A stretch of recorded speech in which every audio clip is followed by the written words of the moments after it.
Thomas Mann, Tonio Kregeri.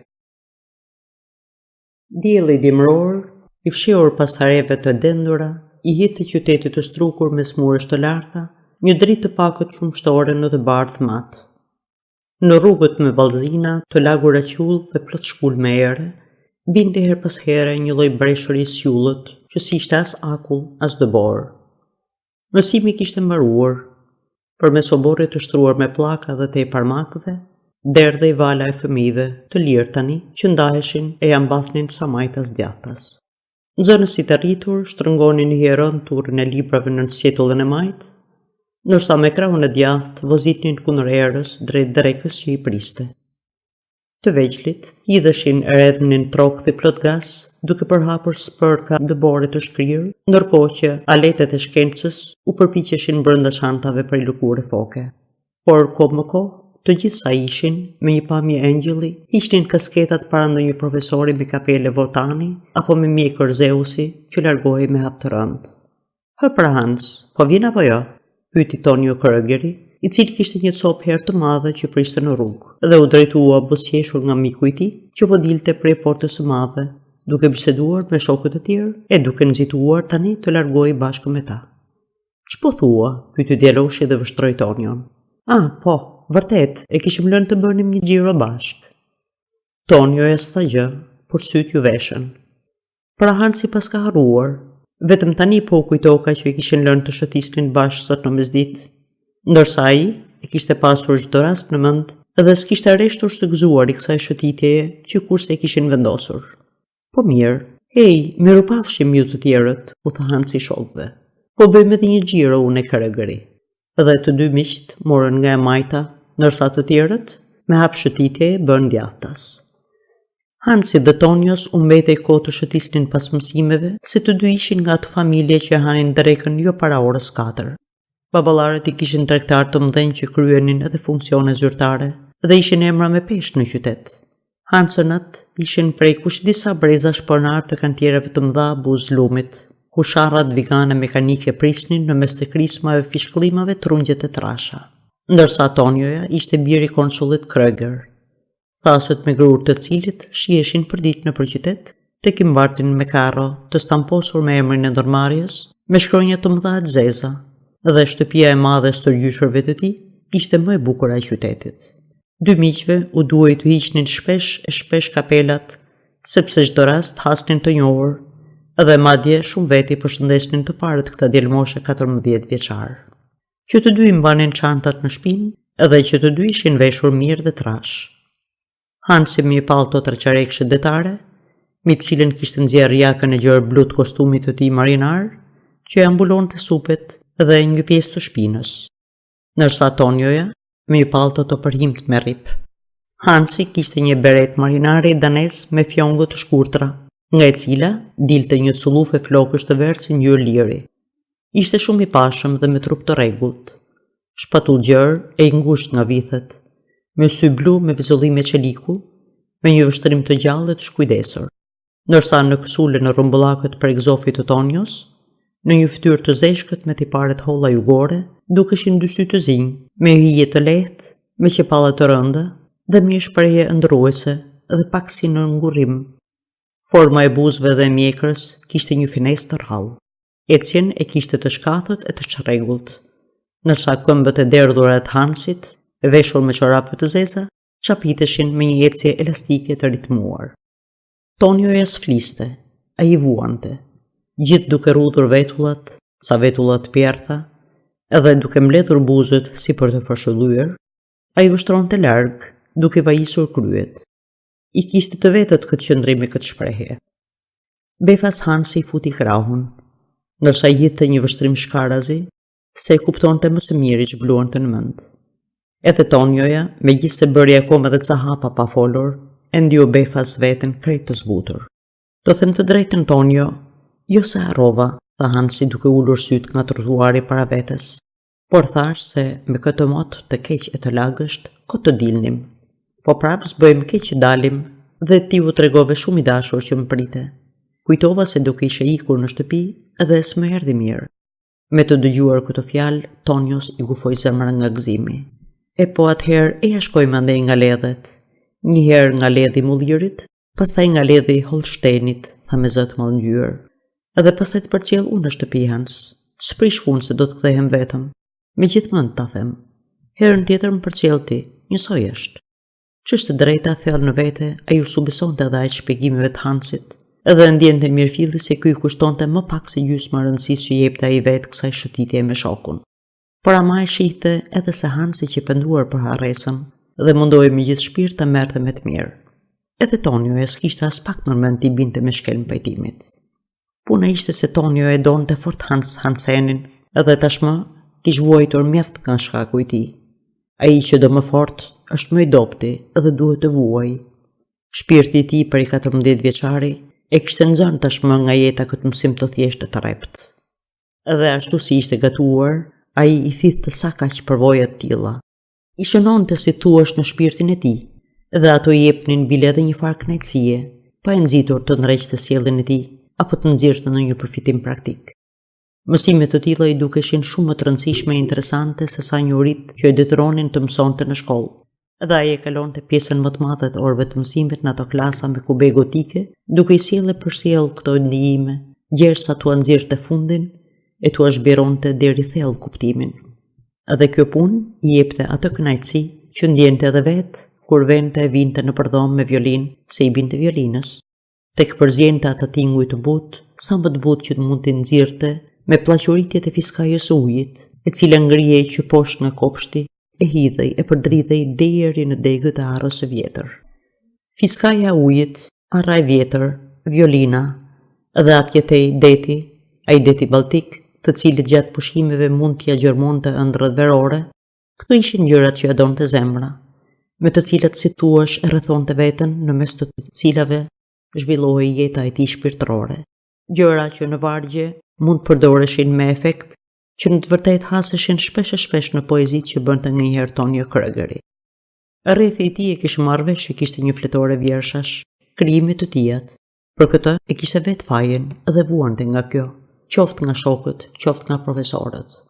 Nga një anë të birit e konsullit Kreger i dukej gjë e marrë dhe vulgare t'i shtroi opinionit të tjerëve, dhe ai i përbuste mendimet e bashkëshkollarëve të mësuesve, sjelljet e këqija të cilëve e nevritnin dhe dobësitë të cilëve i pikaste me një qartpamësi të rrallë. Por nga ana tjetër, vetë ai e gjykonte të shkruarit e vargjeve si diçka ekstravagante dhe të thuashat që është të papërshtatshme, dhe ishte i detyruar të u jepte të drejtë në një farë mënyre atyre që u dukej çuditshme kjo lloj veprimtarie. Megjithatë kjo ndjenjë nuk ishte aq e fortë sa ta pengonte të vazhdonte të shkruante. Me që kohën në shtëpi e kalonte kot dhe në shkollë paraqitej me një mendje të ngathët si i hutuar, edhe mësuesit se kishin me sy të mirë. Sillte gjithnjë dëftesa me notat nga më të këqijat, gjë që i shkaktonte të atit një zotëri të gjatë të veshur me merak, me sy të menduar dhe gjithnjë me lule fushe në thilen e xhaketës, shumë zëmrim dhe shqetësime. Ndërsa nënën e Tonios, atë maman e tij të bukur flokzez, që kishte emrin Consuelo, dhe që përgjithsisht ishte krejt ndryshe nga zonjat e tjera të qytetit, sepse babai kishte shkuar i kishte gjetur mu në fund fare të planisferës. Dëfteset e Tonios as e ngronin e as e ftohnin. Tonio e donte këtë nënën e vet gjak ndezur dhe zeshkane, që i binte piano se mandolinës për mrekulli. Edhe ishte kënaqur që ajo nuk mërzitej fare për pozitën e dyshimt që zinte ai në mes të njerëzve. Por nga ana tjetër, e ndjente se jati ishte shumë më dinjitoz e i nershëm në zëmërimin e tij, dhe megjithëse ai e qortonte, Tonio e jepte të drejtë, ndërsa mos përfillje gazmore së ëmës i dukej ca si mendje lehtë. Nganjëherë thoshte me vete pak a shumë kështu: s'mjafton që jam kështu siç jam, i pavëmendshëm e i pashtruar, e merrem me gjëra që askush si mendon. S'mjafton edhe që as mund as duhet të ndryshoj. Po të paktën të më qortonin dhe të më jepnin një mësim të mirë, jo ta këpërcejnë me të puthura me muzikë. E po s'jemi ca aktor rrugësh dhe që ende në vend e pa vend me ato rulote gjelbra. Jemi njerëz serioz, konsulli Kreger, familja e Kregerve. Shpesh mendonte edhe kështu. Po pse jam kaq njeri çuditshëm xhanam? E pse jam në konflikt me të gjithë? Zjem me mësuesit dhe jam si i huaj me shokësh. Po shihin nxënësit e mirë, edhe ata që qëndrojnë e stunden nga e mesmja. Atyre as mësuesit së duken qesharak, as vargje e shkruajnë dhe mendojnë gjëra që mendon gjithë bota e mund t'i thonë më zë të lartë. Sa të shkujdesur do të ndjejnë vetën e me të gjithë në ujdi. Gjë e këndshme do t'jetë. Po unë, që kam kështu gjanon? E si të të mdhej filli? Kjo mënyrë se si e shihte veten dhe si i përballonte marrëdhëniet me jetën, luante një rol të rëndësishëm në dëshirinë e Tonios për Hans Hansenin. Së pari e donte fort Hansenin, se ishte i pashëm, pastaj edhe se ishte krejt e kundërta e tij në gjithë pikpamjet. Hans Hanseni ishte nxënës i shkëlqyer, edhe veç kësaj edhe një shok gazmor, që i jipte kalit, merre me gjimnastik, notonte si peshk dhe gëzonte simpatinë e të gjithëve. Mësuesit linin kokën për të, e thrisnin me emër edhe e nxitnin me të gjitha mënyrat. Shokët kërkonin shoqërinë e tij, se ja pëlqenin hiret, edhe rrugës ndalonin zonja zotërinj. Ja tërhiqnin atë sullufe në ngjyrë liri që i dilte nga bereta danese dhe i thoshin: "Mirë dita o Hans Hansen, me këtë sullufen e lezetshme. A vazhdon të jesh i pari i klasës? Të fala babait e mamas o bukuroshi im i vogël." Ja, kështu ishte Hans Hanseni, edhe Tonio Kregeri, që kur e kishte njohur, sa e shihte dhe i priti fryma, e i ngjalli një zili që ja diqte gjoksin. Ah, mendonte, të kesh ca sy bëqjelli si sytë e tu, dhe të jetosh brenda rregullave si ti, e të jesh në paqe e mirëkuptim me të gjithë e me gjithçka. Ti punon gjithnjëjtë sa duhet, dhe unë gjallë respekt të gjithëve. Bën detyrat, merr mësime kalorimi, edhe punon me sharr e pret dru. Bile edhe në plazh, në pushime e kalon kohën o duke vozitur, o duke manovruar barkën me vela, o duke notuar, ndërsa unë s'bëj gjë tjetër, veç të rishtrirë në rër, si në një punë kot, i përhumbur në ëndrimet e mia, duke vështruar ngultas, lojrat e shprehjeve të ndryshme e misterioze që rrëshjasin në fytyrën e detit. Prandaj i ke edhe aq të qartë të kulluara të sy. Ah, ti isha dhe unë si ti. A i s'përpiqej të bëhej si Hans Hanseni, edhe ndoshta këtë urim që t'i ngjasonte se kiste me gjithmen, por plot dhimbje dëshironte që kështu siç ishte, Hanseni ta donte, edhe këtë ja kërkonte me mënyrën e vet, që ishte një mënyrë e ngadalt, e thellë, e plot vetmohim vuajtje melankolie, por e një melankolie më përvluese, e më gllabëruese se gjithë pasioni i papërmbajtshëm që mund të pritej nga ajo pamja e tij prej të huaj. Dhe kjo kërkesë për dashuri nuk shkonte krejt kot, se Hanseni ja çmonte një farë e përsije, atë lehtësinë e gojtarisë që e lejonte Tonion të shprehte gjëra të vështira. Ai kuptonte mirë filli si dashuria që i kishte ngjallur Tonios ishte e një force dhe një delikatese të rrallë, prandaj tregoi mirënjohës dhe me mënyrën si i përgjigjej i jepte Tonios shumë gëzime, por edhe shumë hidhrime, falë xhelozisë, zhgënjimit dhe kotësisë së përpjekjeve për të vendosur një lidhje shpirtërore mes tyre, sepse binte në sy që Tonioja, i cili kishte aq dëshirë të ishte si Hans Hanseni, përpiqej ndërkaq vazhdimisht ta bënte Hansin si veten, po këtë sa arrinte veç në ndonjë rast. E edhe atëherë, ashtu i dukej atij. Sa mbarova se lexuari një gjë të hatashme të mrekullueshme, tha Tonioja. Duke ecur ato fusnin duart në kaushin me karamele frutash që e kishim bler bashk për 2 grosh te bëkalli i Versen në rrugën e Mbullirit. Duhet ta lexosh atë ti, Hans. Është Don Carlos i Schillerit. Ta jap apo deshe. Jo, Tonio, lëre, s'është libër për mua ai, tha Hans Hanseni. Ti e di që pëlqen mua. Kam ato librat e mi të kuajve me ca ilustrime të shkëlqyera. Kur të vish tek unë, do t'i tregoj. Janë fotografi të qastit, edhe aty duken kuajt tek rëndin me vrapa me trok, tek hidhen, duken në gjithë qëndrimet që në realitet si shedot, se janë lëvizje shumë të shpejta. Vërtet në gjithë qëndrimet? Pyeti me mirësjellje Tonioja. Kush e di sa bukur do t'jetë. Por që të vim tek Don Carlosi, se merr dot me mend ç'vepër është. Ke për ta parë vet. Ka ca pasazhe aq të bukura e tronditëse, sa të duket sikur thyet diçka për brenda. Sikur të thyet diçka? Pyeti Hans Hanseni. Si kështu? Ja, për shembull, është ai vendi ku mbreti qan, se markezi e ka mashtruar. Po ama markezi e mashtron vetëm nga dashuria për princin, për cilin bile edhe flijohet, e kupton? por ja kulajmi se mbreti ka qarë me rreth vesh nga kabineti në paradhom. Pas ka qarë, mbreti pas ka qarë. O bortarët, të gjithë janë të tërnditur, edhe sikush dritet nga frika për vete, sepse mbreti është mërësisht i rrept dhe i ashpër.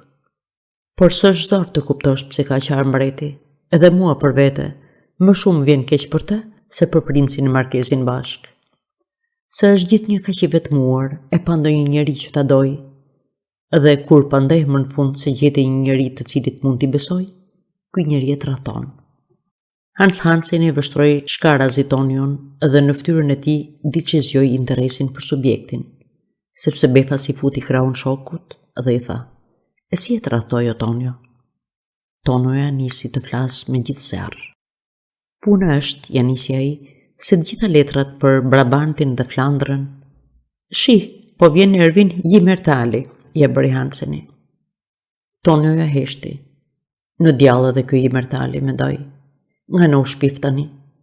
Do zoti s'vjen me ne, se kush e dëgjon gjithë rrugës duke dërdëllitur për shkollën e kalorimit." Se dhe Jimertali merrte mësime për kalorim, ishte djali i drejtorit të bankës dhe banonte aty jashtë qytetit. Çantën e kishte lënë në shtëpi dhe po vinte tani nga shëtitorja drejt tyre me ato këmbët e tij si krab dhe syt me bisht. "Mirdita, Jimertal", i tha Hanseni. "Po bëjmë një xhiro me Kregerin." "Unë jam nisur për në qytet, për një porosi", tha Jimertali. "Por po e bëj një copë rrugë me ju. Karamele me fruta pas keni kështu?" "Po, faleminderit, po i marr një dy." "Nesër kemi prapë mësim, Hans." E kishte fjalën për shtërvitjen me guaj. "Mrekulli", tha Hanseni. "E di, mua do të m'japin kalce prej lukure, se herën e fundit mora notën më të mirë në hartim." "Po ti Kreger, s'merr mësim me kalorimi?"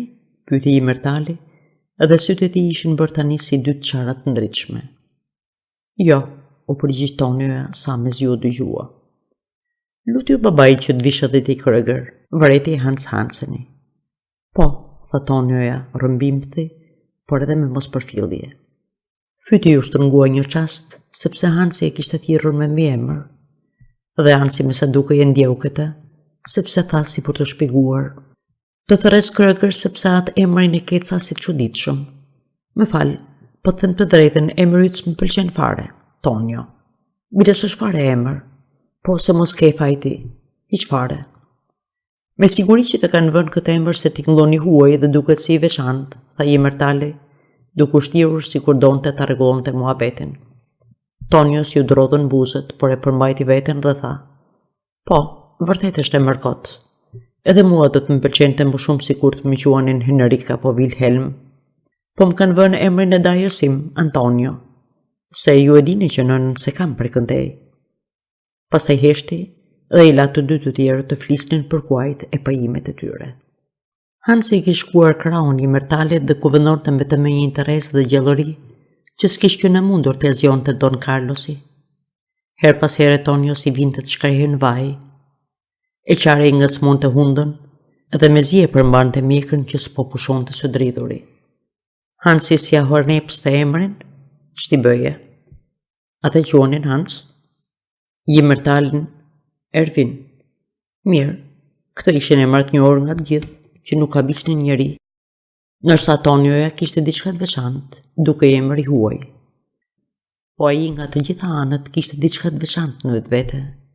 Donte as donte, ai ishte vetmuar dhe i përjashtuar nga rreti i njerëzve të rregullt, i njerëzve të zakonshëm, megjithse s'ishte ndonjë aktor rrugësh i atyre ruloteve të blerta, por biri i konsullit Kreger, i familjes së Kregerve.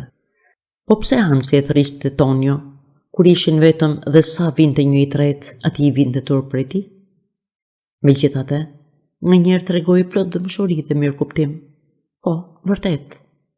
"E si e tradhtoi Tonio?" e kishte pyetur dhe i kishte futur krahun. Por sa po kishte mritur Jimertali, e kishte nxjerrë një ofsham lehtësimi, ja kishte lëshuar krahun dhe kot fare ja kishte marrë në përgoj emrin e tij të huaj. Sa e dhimbshme ishte të shihej qartë të gjitha këto. Ç'është e drejta, Hansi e donte pakës kur ishte vetëm për vetëm. Tonio e dinte, por me të ardhur një i tretë, Hansi t'i vinte turp për të dhe e flijonte, Edhe Tonioja mbetej përsëri vetëm. I shkoi mendja te mbreti Filip. Mbreti kishte qarë. Zoti madh, tha Ervin Mërtali, më shkoi vonë për në qytet, mirupafshim dhe faleminderit për karamelet. Në këto e sipër ai u hodh, e ka përceu një stol bus rrugës dhe ja mbathi me vrap me ato këmbët e shtrembra. E kam qef Mërtalin, tha Hansi me bindje. Si ato fëmijët e përkdhelur dhe të sigurt në vetvete, ai kishte një mënyrë të vetën për të deklaruar simpatitë dhe antipatitë e tij. Edhe këtë bënte si thuash nga lart poshtë. Pastaj zuri të fliste për shërbitjet me kal, me që po aty e rrinte mendja. Tani po i afroheshin shtëpisë së Hansenve. Rruga e ledheve, si ishte në një rrugë gjatë. Ata rasnin fort kësullat dhe përkulnin kryet kundër erës së fortë plot lagështi që kërkëllinte rënkonte përmes dekëve të zhveshura të pemëve. Dhe Hansen i fliste, ndërsa Tonioja hidhte herë nga një pashiko ose një po, edhe si bënte në një përshtypje që Hansi, në vrullin e bisedës, ja kishte futur prap krahun, se ky si ishte veç një afrim i jashtëm e stërgonte gjë. Pastaj ata e lanë shëtitjen anës ledheve. Jo larg stacionit pan një tren që kaloi me fshëllim, rëndshëm dhe me nxitim, u arktuan duke numëruar vagonat dhe ja bën me dorë atij burrit të ulur mu në majt vagonit fundit, i mbështjell mirë me pallton për egzofi. Në sheshin e blirëve, për paravilës e tregtarit të madh Hansen, qëndruan dhe Hansen i tregoi me hollësi mikut vet se sa qef ishte të kacavereshet të porta e madhe për hekuri dhe të koloviteshe duke u shtyrë sa ande i kënej, sa t'i kërcisnin me nteshat. Pastaj i kërkoi leje të largohej. Tani duhet iki, tha. Mirupafshim Tonio. Herën tjetër do të përcjellun, ta dhash fjalën. Mirupafshim Hans, tha Tonio. U kënaqëm. Duart e tyre që po tokeshin ishin të lagshta e plot ndryshk nga porta për hekuri e kopshtit. Por kur sytë e Hansit hasën sytë e Tonios, një shprehje e turbull pendimi u duk në fytyrën e tij të bukur. Desha të them që atë Don Carlosin do ta lexoj sa më parë, ja bëri shpejt e shpejt. Kush e di sa tërheqëse do të jetë ajo historia e mbretit në kabinetin e tij. Në këto fjalë futi çantën nën sjetull dhe rendi me vrap përmes kopshtit. Para se të hynte në shtëpi, u kthye edhe një herë e ja bëri me dorë Tonios. Dhe Tonio Kreger u largua shën e verë dhe i lehtë pend. Era e shtynte nga pas, por si ishte vetëm nga era që e iste tani, aq lehtë. Hansi do ta lexonte Don Carlosin, dhe atëherë ata do të kishin të dy, veçan të tjerëve, diçka ku s'do të mund të futej asnjëri, as Mërtali e as kush tjetër. Sa mirë e kuptonin njëri tjetrin. Kush e di, ndoshta do të arrinte t'ja mbushte mendjen Hansenit. Të shkruante edhe vargje. Jo, as që donte ta provonte. Hansi s'duhej të bëhej si Tonioja, por të mbetej ai që ishte. Aq i hapur, aq i fortë, ashtu si e donin të gjithë, dhe vetë Tonioja, më shumë se të gjithë. Por sidoqoftë leximi i Don Carlosit s'do t'i bënte keq. Dhe Tonioja kaloi nga porta e vjetër e gjerë dhe ulët e qytetit, eci gjatë portit, ngjiti përsëri ato rrugët me ballzina të pjertha të lagura qull e plot shkull me ere, edhe arriti në shtëpinë e prindërve. Gjatë kësaj kohe, zemra e tij vlonte plot jetë. Ajo digjej nga malli dhe nga një zili melankolike, nga pakës përbuzje dhe nga shumë lumturi e qashtër. Kapitulli i 2. Ata ingjen bjonde, ata ingje bord Holmin. Të bien e doktor Holmit, që banonte në sheshin e pazarit. Mua aty ku ndodhe çezma e lartë gotike me shumë lëfyte. Atë dashuroi Tonio Kregeri, kur u bë 16 vjeç. Si ndodhi kjo? Ai i kishte parë me mira herë, por një mbrëmje e pa të ndriçuar ndryshe. Ajo se si e ktheu kokën anash, duke qeshur aq këndshëm, ndërsa fliste me një shoqe, se si e shpuri të zverku atë dorën e saj, një dorë vajze askush e di sa e bukur, askush e di sa e hollë, ndërsa mënga prej tylit bardh i rëshisti poshtë brylit. Ai e dëgjoi se si e theksoi plot tingëllim dhe ngrotosi një fjalë çfarëdo, dhe një gëzim i mbushi zemrën. një mrekullim shumë më i madh nga ai që pat mirë dikur, kur sodiste Hans Hansenin, atëherë kur ishte veçse një budalla i vogël. Tërë atë natë e kishte thellë në zemër për fytyrimin e gërshetit të trash lezhverdh, sytë e rimët si bajame të qeshur, pikëzimet e lehta të qukave mi hund. S'mbyllte dot sy, se i kumorte në vesh tingëllimi i veçantë i zërit saj. Provoi të shkërbente të lehtë mënyrën si e kishte theksuar ajo atë fjalën e parëndësishme, dhe në atë çast fërgëlloi. Përvoja i thoshte se ajo që ndjente ishte dashuri. Por megjithse e dinte që dashuria do të sillte shumë dhëmbje, vuajtje e poshtërime, do t'ja çakërdiste shpirtin dhe do t'ja mbushte zemrën plot e përplot me melodi, pa i dhënë pushimin e duhur që t'u jepte këtyre melodive formë të caktuar dhe të krijonte kështu në qetësi një vepër të arrirë. Ai prap se prap e pranoi me gëzim atë dashuri.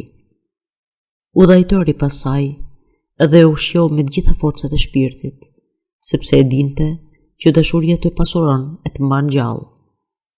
Dhe ai donte më shumë ta ndjente veten të gjallë dhe të pasur shpirtrisht, se sa të krijonte qet një vepër të arrirë. Kushtu ra në dashuri Tonio Kregerit me Inge Holmin gëzmore, dhe kjo ndodhi në sallonin e zhveshur të zonjës Husted, gruas së konsullit Husted, ku i binte radha atë mbrëmje të jepej mësimi i dansit. Kursi i dansit ishte privat, aty merrnin pjesë të rinj të familjeve më të shjuara, që mblidheshin me radhë sa të një shtëpite tjetra për të mësuar dansin dhe mënyrën e qëndrimit të majtjes së trupit. Por mjeshtri i baletit Knaku vinte nërgu çdo javë nga Hamburgu për dhënë mësimin. E quanin François Knak dhe veç tashie shtyp ishte. J'ai l'honneur de vous présenter, thoshte, mon nom est Knak. Dhe kjo nuk thuhet kur përkulesh, por kur je ngritur dhe ke drejtuar trupin, me një zë pakës të mbytur, por edhe të shkoqur. S'është do të ndodhen çdo ditë në një situatë që ju detyron të prezantoheni në frëngjisht, por kur njeriu është në gjendje ta bëjë këtë në mënyrë korrekte dhe të përkryer në këtë gjuhë, mund të merret me mend se sa lehtë do ta ketë në gjermanisht. Sa bukur i puthise i pas viteve të trasha ajo rendingota e zezë, edhe si lëshoheshin ato pantallonat me caparat të lehta me skarpinat e zbukuruara me kordele gjëra satini, ndërsa sytë e tij gështenj vështronin rrotull, si të lodhur e të kënaqur nga vetë bukuria e tyre. Gjithse kush e ndjente veten të dërmuar nga tepria e sigurisë dhe e korrektësisë së tij, ai ecte dhe nuk ecte askush si ai, me atë hap elastik, val të matur, mbretëror, drejt zonjës së shtëpisë, përkulej dhe priste të zjatnin dorën. Kur ja zjasnin, ai përshpriste një falendrim, zmbrapse me një lëvizje të shkathët, rrotuloi mi këmbën e majt, ngrihej anash në majt të gishtrinjve të këmbës së djathtë dhe largoi duke tundur vithet. Po të largoheshe nga ndonjë shoqëri, duhet drejtoheshe nga dera duke ecur praptas, e duke u përkulur her pas here. Karikja nuk duhej afruar, duke e kapur nga njëra këmbë, as duke zvarricur në përdysheme, por kapej lehtë nga shpinorja dhe vendosej për tokë pa zhurmë.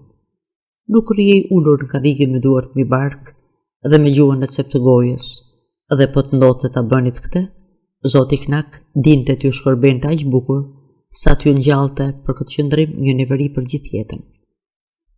Kaq për sa i përket qëndrimit. Ndërsa në dans, Zoti Knak shpaloste një mjeshtëri edhe më të plotë.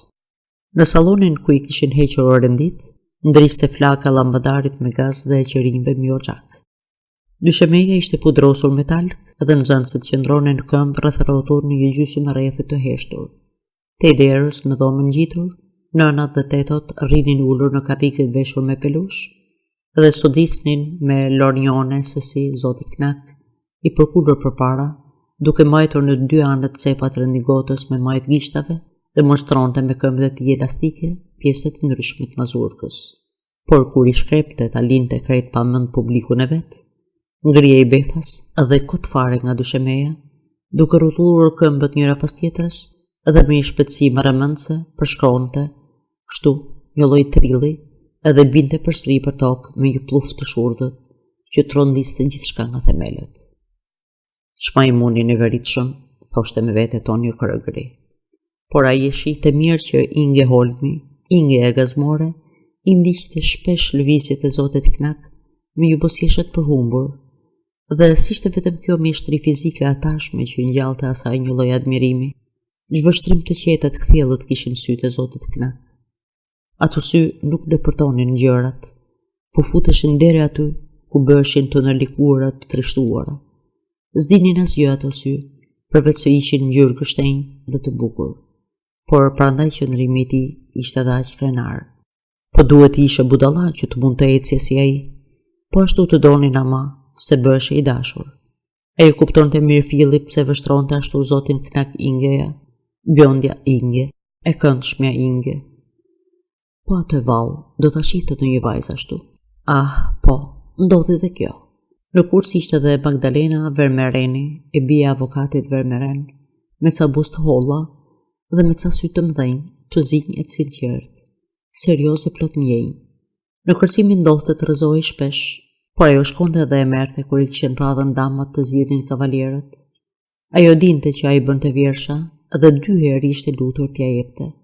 Shpesh ajo e vështronte nga larg, duke vajisur kryet. Por të gjitha këto që bënte Magdalena, ato se preknin fare. Ai donte Inge Holmin, bjonden, gazmoren Inge, që me siguri e përbuste sa i bënte vjershën. Ai e vështronte, shite sytë e saj me bisht, të kaltër, të mbushur me gëzime që së ndi, dhe një xhelozi, një dhëmbje therrse e torturuese, ja diqnin gjoksin, nga që duhet të rinte larg saj, të mbetej për gjithnjë i huaj për të. Çifti i parë on avant, thoshte zoti Knak, dhe s'ka fjalë ta përshkruaj se sa bukur e nxirrte ky tip rrokjen hundore. Po mësonin kadrilën, edhe për të merren e Tonio Kregerit, ai u gjend në puat katror ku ishte edhe Inge Holmi. Ai përpiqej t'i shmangej, e prap se prap gjendej vazhdimisht pranë saj. U andalonte syve t'i afroheshin, e megjithatë vështrimi i tij binte vazhdimisht mbi të. Tani ajo e zën për dore me Ferdinand Matisenin, kuqon, po bënte përpara duke rëshitur e duke rëndër. Ja ku e hodhi gërshetin pas, edhe qëndroi të merrte frymë përballë tij. Zoti Hinselman, pianisti, vuri duart e shtake mbi tastet, kadrila filloi. Ajo vente e vinte, përpara e pas, duke ecur e duke rrotulluar. Ai ndjente herëherë një parfum që dilte nga flokët, nga copa e hollë e bardhë e fustanit të saj, dhe vështrimi po i vishej për herë më shumë. Të dua, o e dashura, o e ëmbla Inge, thoshte me vete, dhe në këto fjalë vinte gjithë dhimbjen e tij, nga që ajo i jepej magj gaze vrull pas vallës, e se kishte fare mendjen tek ai. Ju kujtoi një poezi e mrekullueshme e shtormit. Unë dua të fle, po ti duhet vallëzosh. Edhe ai ndjeu dhimbje nga ai absurditet poshtrues, kur je i detyruar të kërcesh, në kohën që ka rënë kokë këmbë në dashuri. Çifti i parë përpara, tha zoti Knak, sepse po fillonte një figurë e re. Kompliment, mulinet de dam, tour de main, edhe s'ka fjalë që të mund ta përshkruaj hirin me të cilin ai golltiste enesh urdhë të dës. Çifti i dytë përpara ishte radha Tonio Kregerit dhe damës së tij. Kompliment, dhe Tonio Kreger u përkul. Mulinet de dam dhe Tonio Kreger, kokullur dhe vetullvërinjtur, takoi dorën me duart e 4 damave dhe të Inge Holmit dhe kërceu mulinetin. Rreth rrotull zun të çuçurisnin dhe të qeshnin. Zoti Knak mori një pozë baleti që shprehte një tmerr të stilizuar. O, çata thjeri, qëndroni. Kregeri na humbin mes damave. Mrapsht do njusha Kreger, mrapsht. E po kjo, të gjithëve ju fut në kokë veç jush. Hajt, mbathjani, zmrapsuni. Dhe i nxorri shamin e vet për të mundafshit verdh dhe zurit të tunde para Tonio Kregerit, që ta dëbonte drejt vendit të tij. Qeshën të gjithë, të rinjt, të rejat, damat të derës, se zoti Knak e kishte kthyer këtë incident në një gjë shumë komike dhe po zbaviteshin si në teatër. Vetëm zoti Hinselman me një fytyrë të thatë për afariste, priste t'i bën një shenjë të vazhdonte. Sa ai u kish pirë lëngun numrave të zotit Knak. Pas kësaj filluan kadrilën dhe sa kaq u bë një pushim. Hyri shërbëtorja e shoqëruar nga tringëllimet e një tabakaje të mbushur me pije freskuese dhe pasaj kuzhinjerja e ngarkuar me copa keku. Por Tonio Kregeri shkau jashtë sallonit. Arriti fshehur azi në korridor edhe shkoi e qëndroi me duart pas shpine përpara një dritarje me grilat ulura, pa i shkuar në mend që përandej s'mund shihej asgjë. E pra ishte qesharake të ri aty, e të bëje sikur vështroje jashtë. Por ai shihte brenda vetes. Aty brenda ku kishte shumë brengë, shumë mall. Po pse rrinte ai këtu? Pse s'ishte në dhomën e vet pranë dritares, duke lexuar imensën e shtormit, duke vështruar herë kopshtin e errur nga mbrëmja, ku kërcellinte rëndshëm arra plak? Atje do kishte qenë në vendin e vet, ndërsa këtu ishte mirë për të tjerët, për ata që vallëzonin mishe me shpirt, edhe që zgabonin.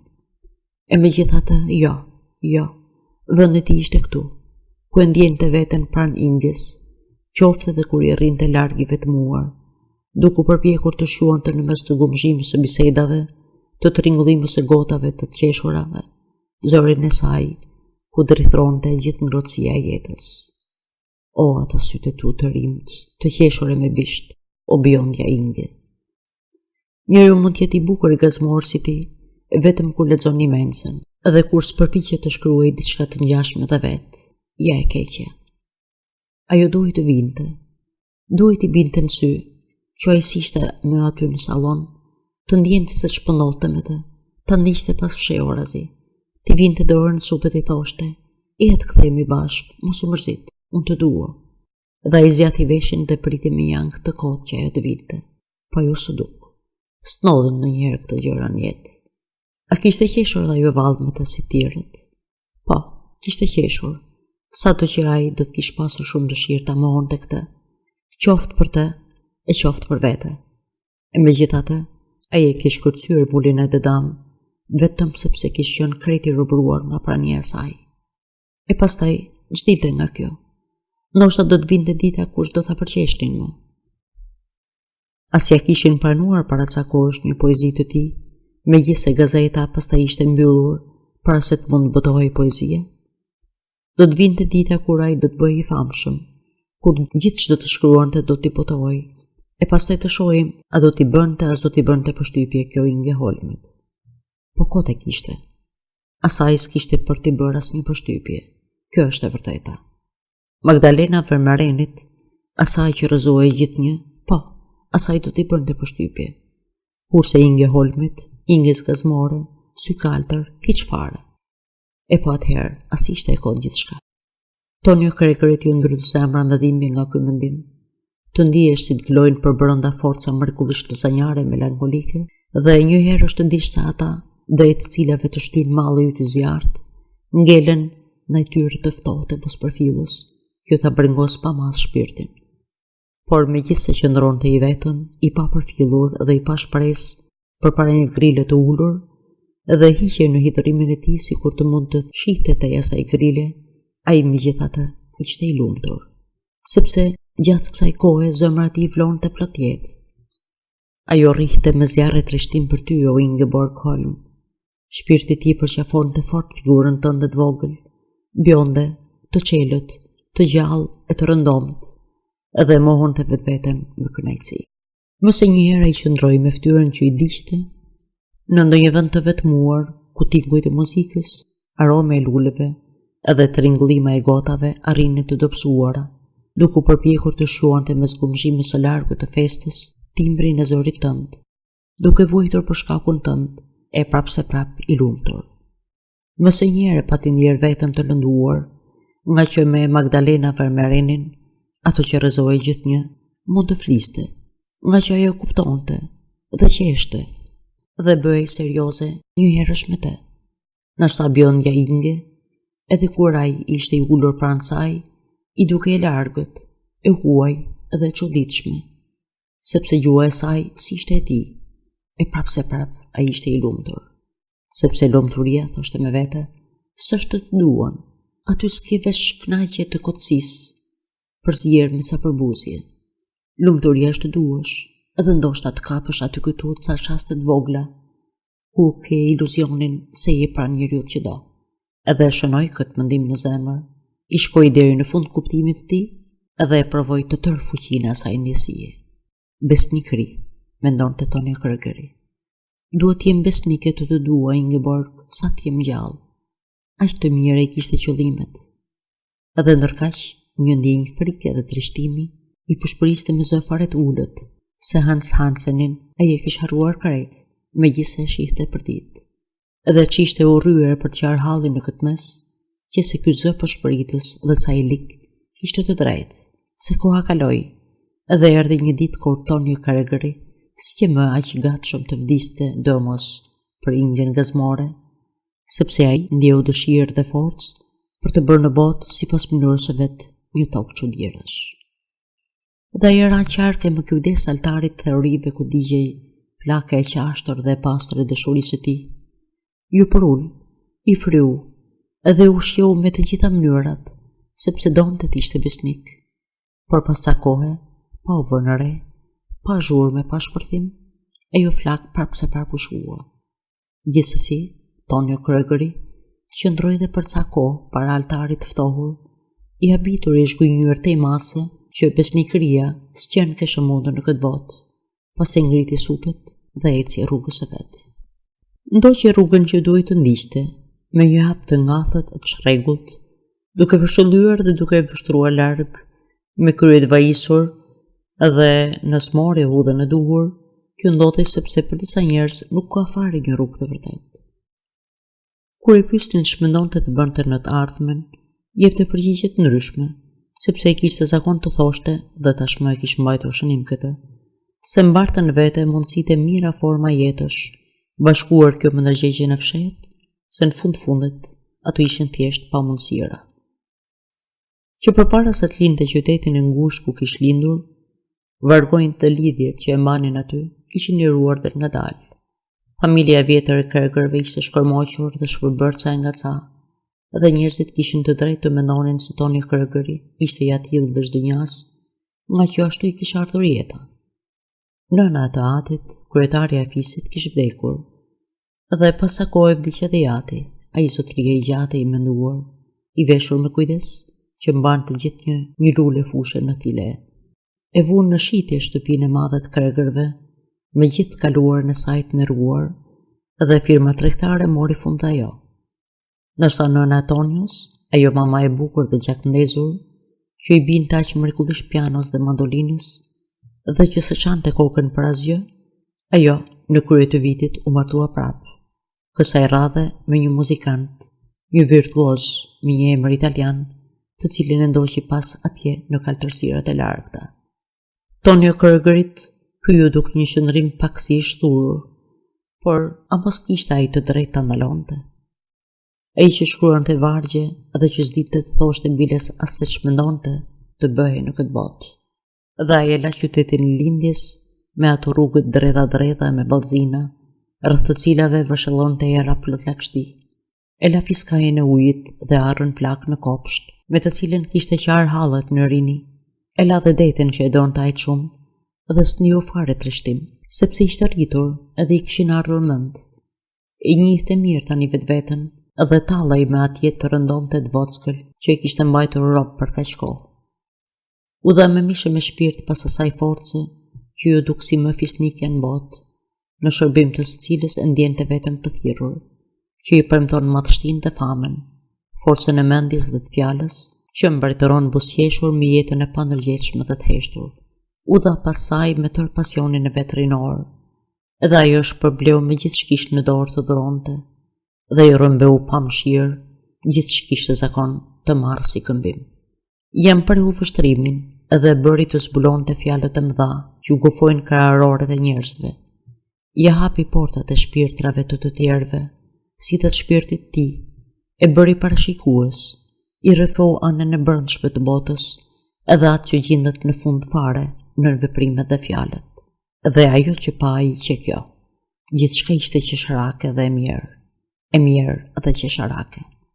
Atëherë bashkë me torturën dhe krenërin e njohjes erdhi dhe vetmia, sepse ai s'mund të rrinte në shoqëri njerëzish pa të keq, me shpirt pa të rrëzuar dhe të pandryshuar, edhe të cilët i turbullonte shenja që kishte ai në ball, Përkundrazi ndjente një gëzim përherë më të ëmbël kur jepej pas fjalës dhe formës, sepse e kishte zakon të thoshte, edhe kishte mbajtur edhe këtë shënim, që njohja e shpirtit shpije patjetër në melankoli, nëse kënaqësia që jep të kërkuarit të shprehjes nuk do të na marrë të gjallë të gëzuar.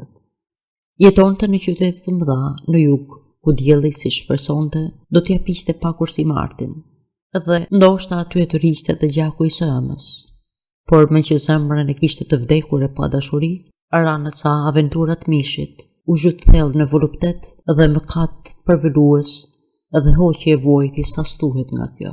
Ndoshta tërshëgimi nga jati, ai zotëria i gjatë i menduar, me veshjet kujdesshme dhe me thilen e zbukuruar me i lule fushe, e mundon të ashtu, aty, në atë fundri ku ishte zhytur, edhe i zjonte herë një mall të turbull për kënaqësitë shpirtërore, që i kishte të vetat dikur e që si gjende më në mes të gjithë gëzimeve tanishme. E kapi një nevërije, një urrejtje për ndijimit, një etje për pasërti, për një nëshmëri të qetë, ndërsa vazhdonte të thithte atmosferën e artit, një atmosferë të vakët e të ëmbël, të ngopur me parfume të një pranvere pa mbarim, ku gjithçka mbin, zihen edhe rritet në dehjen e fshehtë të gjenerimit. Nga kjo erdhi që, i bërshëruar nga prirjet më të kundërta, i luhatër ndërmjet një spiritualitetit akull dhe një sensualiteti glabërues, ai bënte përmes torturave të nërgjegjes një jetë fuqishtaruese, një jetë jo të zakonshme, të çarregullt, ekstravagante, që ai vetë, Tonio Kregeri, e përbuste thellë. Ç'është ky shturi e kështu? Mendonte nganjëherë. E si kam mundur t'jepen pas gjithë këtyre aventurave të ave?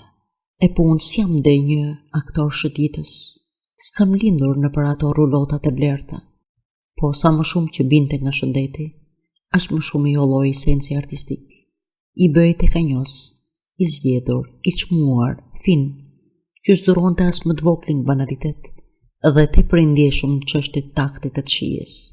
Kur doli për herë të parë nga heshtja e tij, njerëzit që merrnin vesh shprehën shumë miratim dhe kënaqësi, sepse ai i dha publikut një vepër me vlerë, plot humor dhe përvojë vuajtje.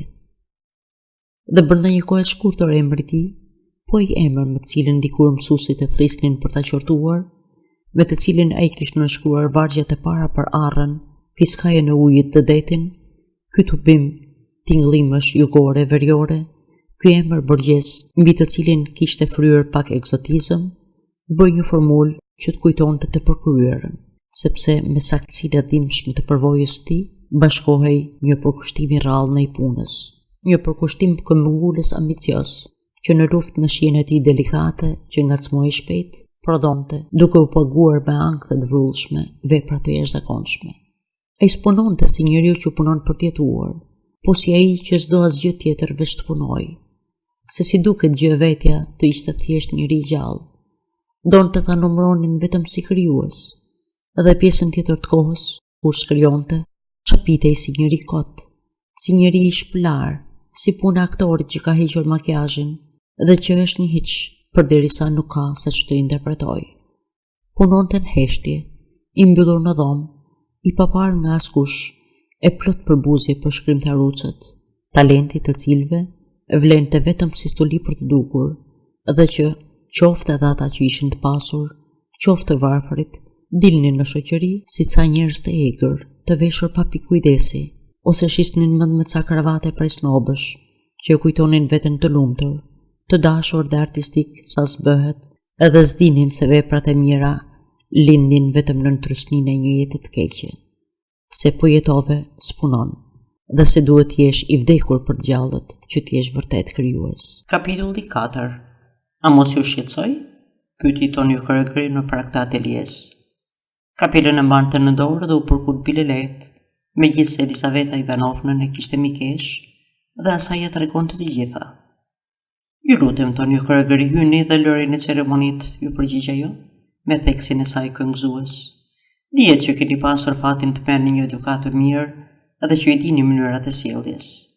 Ndërsa fliste kështu, ajo vuri pinelin në dorën e majt e paleta dhe i zjati të djatën, duke vështruar në sy buzëqeshur e duke tundur kokën. Mirë, po ju po punoni, thaj. Pa mblini të sho pak, o pas keni përparuar mjaft. Edhe ai sodiste njërën pas tjetrës skicat me ngjyra, të mbështetura në përkarrikën në dy anët e kavaletit, dhe pëlhurën e madhe mbuluar me një rrjet linja shkatrore, mbi të cilat nëpërmjet skicimeve me karbon, të ngatëruara e të turbullta, po fillonin të lidhnin njollat e para të ngjyrës. Ishin në mëni, në një shtëpi të futur të rrugës Schelling, në një nga katet e sipërme. Jashtë pas dritarëve të gjëra që binin në veriu, mbretëronin qielli i kaltër, cicërimet e zogjve të dielli, fllati rinor i buti pranverës, që hyn të val nga një vazistë së hapur, përziej me erën e vernikut dhe të ngjyrave të vajit që mbushnin dhomën e madhe të punës. Drita e paruar e pasditës së kthjellët mbulonte fundi krye hapësirën e zhveshur të ateljes, ndriçonte te e ndan parketin ca të dëmtuar, tryezën në dritare të punuar trash, të mbushur me shishka, tubeta e penela, si deponimet pa kornisa mbështetur në muret e paveshura me letër. Paravanin prej mëndarshit të ronitur, që ndartë aty pranë derës një qoshe të vogël të banueshme, të mobiluar me shije për çastet e prehjes, ndriçonte punën e filluar në kavalet, edhe përpara kavaletit, piktoren dhe shkrimtarin. Ajo mund të ishte thuajse moshatare me të, pra pak më shumë se 30 vjeçe. Veshur me përparsen e saj të punës blu të thellë, gjithnjolla, ishte ulur në një stol të ulët me mjekrën mbështetur në dorë. Flokët e saj gështenj me një permanent të lehtë dhe tashmë me pak thinja në dy anët, i ambulonin dëmthat me një valsim të lehtë dhe e kurorzonin fytyrën se shkane të tipit slav, shumë simpatike, me atë hundën e shkurtër, molzat e dala, edhe sytë e vegjël, të zinj e të ndritur. E të ndosur, dyshuese, edhe pak e nervozuar, po shqyrtonte punën e saj me një vështrim tërthor, me qipalla gjysmë të mbyllura. Ai arrinte në krah të saj, me dorën e djathtë mbështetur në bel, edhe me të majtën dritë mustaqet në ngjyrë gështenj. Vetullët e pjertë e lëviznin dhe rudheshin e vrenjteshin, nërsa fërshëllen të letë si që kishte zakon. Ishte veshur me kujdes të madhe me gjërat shtrenjta, kostumin e kishte në gri të lehtë dhe një prerje serioze. Por mbi ballin, ku flokët e zinj ndaheshin me një karrje të thjeshtë të treggut, kalonte një dridhje nervoze. Tiparet e fytyrës së tipit jugor, si të gdhënura të thelluara me një dalë të fortë, ishin vjosur tashmë nga shqetësimi, nërsa buza ruante një linjë shumë të butë dhe mjekra një formë delikate. Pas një çasti, ai kaloi dorën në ballë e në sy dhe i ktheu shpinën kavaletit. "S'duhet vija", tha. "E pse kështu, Tonio Kreger? Tani sapo e pash punën, Elisaveta. Dhe ajo që kam në kokë është pikë për pikë kjo që shoh edhe në këtë pëlhur. Një sfond, një skicë zbehtë e shkaravitur me korrigjime dhe ca njolla ngjyre. Ja, vi këtu edhe gjeti njëjtën gjë. Gjej bile edhe po atë konflikt, po atë kontradit që më mundon edhe mua", tha duke nuhatur ajrin. "Është çudi, kur të pushton një mendim, e gjen të shprehur kudo. E thith bile edhe në ajër. Ja, era e vernikut dhe parfumet pranverore, apo jo? Arti dhe si ta quash atë tjetrën? Mos më thoni natyra, Elisaveta, se natyra nuk t'i shëteron forcat." "Jo vërtet, unë do të kisha bërë më mirë të kisha dalë shëtit e gjikundi, ku të qoftë. Megjithse nuk e di në do të nihesha më mirë, s'ka 5 minuta që takova këtu një koleg, Adalbertin, atë romancierin. Qoftë mallkuar pranvera, më tha, me atë mënyrën e vetë agresive. Është të mbetet më të mërshme e stinve. A mund t'ju lidhë një ide arsysh me Kreger?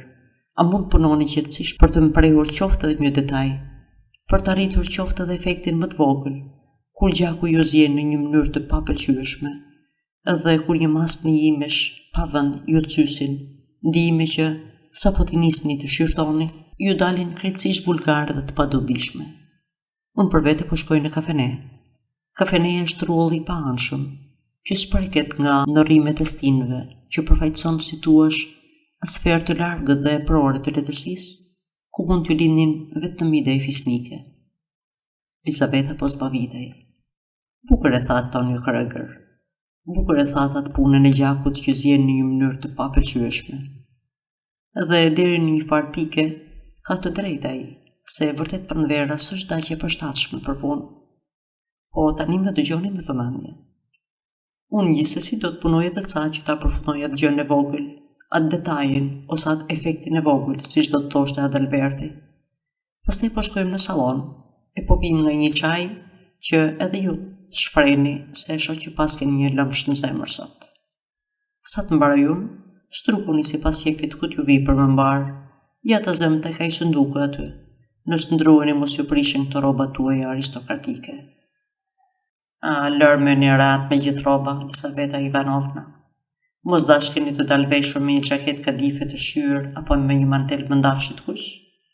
Kur je artist, mjafton që je bohem për brenda. Të paktën të vishësh mirë nga jashtë marr djalli, e të sillesh si njeri përshëmbare. Jo, s'kam asgjë në zemër, tha, duke vështruar si po e përgatiste ajo një përzierje në palet. Vetëm se kam një problem, më kuptoni? Një kontradikt që më shqetëson dhe më pengon të punoj. Po, ku e kishim fjalën? Te Adalberti, romancieri, që është aq krenar, aq i fortë si njeri. Pranvera është më e tmerrshme mjestinëve, më tha. Edhe ja mbajti drejtën kafene, sepse njeriu duhet të di çdo apo jo. E shikoni, edhe mua pranvera më bën nervoz, më turbullon, vulgariteti i këndshëm i ndijimeve, si dhe kujtimet që më zgjon ajo, vetëm pse unë nuk guxoj dot ta qortoj dhe përbuz nga ky shkak pranverën, sepse puna është që më vjen sër nga ajo, më vjen turp nga ajo, natyrshmëria e saj e kulluar, edhe nga rinia e saj ngadhnjyese. Edhe e s'di në duhet ta kem zili Adalbertin, apo ta përbuz që ai s'ndjen as të tillë. Vërtet që në pranverë s'punon dot shumë. Ashtu është, po pse? Sepse ndjen. Edhe duhet jesh idiot nuk kujtosh se ai që krijon ka të drejtë të ndjej. Çdo artist i vërtet e i sinqert buzqesh me këtë gabim për i naivi dhe të paafti. Ndoshta buzqesh zymt, por buzqesh. Sepse ajo që shprehti nuk duhet jetë kur thelbësorja për ty, por vetëm lënda mos përfillse në vetvete, me të cilën pa pasion, duke zotëruar, edhe si duke luajtur, do të formosh një imazh estetik. Po e patet me merak të madh atë që doni të thoni, po ju rrahu zemër shpejt për subjektin tuaj, mund të jeni i sigurt për një dështim të plotë. Do të bëheni patetik, sentimental. Do të nxjerrni nga duart një vepër trashanike, mëngjarashe, të rrept, pa pikë mjeshtrije, pa pikë ironie dhe lezeti, të mërzitshme dhe banale, edhe rezultati përfundimtar do të jetë vetëm mos përfillje e publikut dhe zhgënjimi e vuajtja për ju. Se kështu është Elisaveta. Ndjenja, ajo ndjenja e gjallë dhe e ngrohtë, është gjithnjë banale. Atë skeku e përdor edhe vetëm ato dridhjet, ato ekstazat e ftohta të sistemit tonë nervor të zvetnuar, të sistemit tonë nervor për artisti kanë një karakter estetik. Duhet të jesh në një farë mase jashtë njerëzores, të jesh caç njerëzor, të jetosh në marrëdhënie çuditërisht largta dhe të çinteresuar ndaj asaj që është njerëzore, që të jesh në gjendje, ose më mirë të tundohesh të paraqitesh, ta kthesh mbare prap, ta riprodhosh me shije sukses. Prirja për stilin, për formën, të shprehjen e parakupton tashmë këtë qëndrim të ftohtë me distancë ndaj gjërave njerëzore. Po, një farë varfërimi, një farë shkretimi, sepse ndjenja e shëndosh dhe fuqishme, këtë që luan topi, nuk një shije. Artisti ka marrë fund sa po bëhet njeri e nis të ndjej. Adalberti e dinte këtë dhe prandaj shkoi në kafene, në sferën e epërme. E po dhe mbari qoftë Batjushka, tha Elisaveta duke larë duart në një legen. Tu ju s'keni nevojë të shkoni pas. Jo, Elisaveta, si bie pas unë. Dhe ju a thash psen, vetëm e vetëm sepse më ndodh herë të kem turp nga pranvera për cilësinë time si artist. Jo se ç'është. Marr nga njëherë letra nga njerëz të panjohur, faqe të tëra me lëvdata e falënderimi që më drejton publiku im, letra plot admirim nga njerëz të emocionuar. I lexoj këto letra dhe ndjej veten të prekur nga kjo simpatie vetvetishme ndjenjash njerëzore, të shprehura plogët, e që ka zgjuar arti im, dhe provoj një farë mëshire për naivitetin entuziast që shfaqet natyral, dhe skuqem kur pendoj se sa do të shmagjepsej ai njeriu i ndershëm që i ka shkruar, po të mund të jetë një vështrim pas kulisave, po të mund të kuptonte me gjithë naivitetin e tij, se në fundit një njeri drejt, i shëndosh dhe normal, as shkruan, as luan në skenë e as kompozon. Po kjo s'më pengon as pak të përdor admirimin e tij në shërbim të gjenisë ime, për ta ngritur e për ta nxitur veten, duke e marrë seriozisht e duke bërë si ai majmuni që luan rolin e burrit të madh. Ah, mos më kundërshtoni Elizaveta. Ja tek po ja them se nganjëherë ndjej veten të lodhur për vdekje, duke paraqitur atë që është njerëzore, pa marrë pjesë unë vetë në të. Në thelb, a është artisti i burr? Le të pyesim gruan për këtë. Më duket se ne artistët, që të gjithë kemi pak fatin atyre këngëtarëve të tredhur të papës. Këndojmë sa të prekim në shpirt, por duhet ju vi ca turp, Tonio Kreger. Tani jeni të pini çajin, edhe pak e ujë zjo, ja dhe cigaret. E latë fjallën të zërat e bukur të sopranove, aty vazhdoni. Por turp duhet ju vija ma, si kur të mos i dija se çfarë pasioni krenari jepen ju pas prirjes suaj. Mos më flisni për prirje, Elizaveta Ivanovna. Letërsia është prirje, por mallkim që ta dini. Kur fillon të nxjerr kokën ky mallkim? Herët, tmerrsisht herët. Në një periudhë të jetës kur duhet ishim ende të drejtë të jetonim të qetë në harmoni me Zotin me gjithësinë. Filloni të ndjeni veten të veçuar, në kundërshtim me të tjerët, dhe i pa kuptuar nga ato, nga njerëzit e zakonshëm e përsëmbari, humnera e ironisë, e dyshimit, e kontraditave, e njohjes, e ndjenjave që ju ndan nga njerëzit, thellohet shumë e më shumë. Ndjeni vetmuar, edhe tani s'ka më mundësi marrëveshjeje. Çfarë fati? Sidomos, po të supozosh që zemra ju ka mbetur aq e gjallë dhe aq dashuruese, sa t'ja ndjejit merren. Vedia për vlerën tuaj të ndiset, sepse ndjeni veten të shënuar në ballë mes një mijë të tjerëve, dhe kuptoni që kjo si shpëton kujt. Kam njohur një aktor genial që në jetën e përditshme i duhej të luftonte një druajtje e një mungesë vullneti të smur. Ndenja theksuar që kishte për veten, e bashkuar me faktin që ai s'dinte ç'të paraqiste, ç'ë rol të luante në jetë, e ka ta ndisen atë artist të përsosur në atë njeri të mirë. Artistin, atë të vërtetin, jo një nga ata për cilët arti është një mashtëri qytetare, por artistin e paracaktuar nga fati dhe të mallkuar, e një edhe në mes të një turme, mjaft që ta kesh syrin pak të mprehtë. Në fytyrën e tij lexohet ajo ndjenjë që ka si njeri veç të tjerëve, si njeri që si përket pjesës tjetër të botës, si njeri i njohur nga gjithë dhe i vëzhguar nga gjithë, diçka edhe mbretërore, edhe e sikletshme njëkohësisht. Të njëjtën pamje mund ta vëshojnë të parët e një princi të veshur civil që shëtit në rrugë. Po këtu rrobat civile s'bëjnë punë Elizaveta. Bëuni të bdil sa të doni, maskoni po deshët apo vishuni si ndonjë atashe ambasade, a ndonjë oficer garde me leje, prapse ju s'keni për të pasur nevojë as të ngrini sytë e as të thoni një fjalë të vetme, si të gjithë kanë për ta kuptuar që s'jeni një qenie njerëzore, por diçka huaj, e çuditshme, e ndryshme. Por ç'është artisti? S'ka pyetje tjetër përballë se cilës njerëzimi të jetë treguar më mos kokçarës.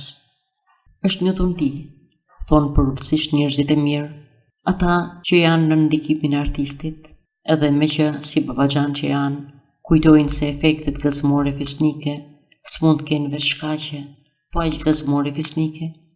Askush dyshon se këtu kemi të bëjmë ndoshta me një dhunti nga më të dyshimtat, të kushtzuar nga gjërat më të liga. Dihet që artistët janë shumë të prekshëm, por dihet edhe se kjo nuk mund thuhet për njerëz me ndërgjegje të qetë dhe me vetë siguri të patundur.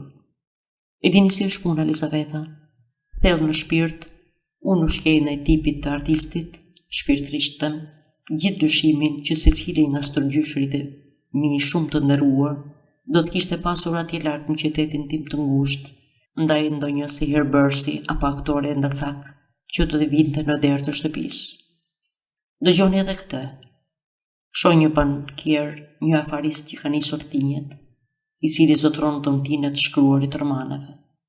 Ai e përdor këtë dhunti në kohën e lirë, edhe veprat e tij janë nganjëherë vërtet shumë të bukura.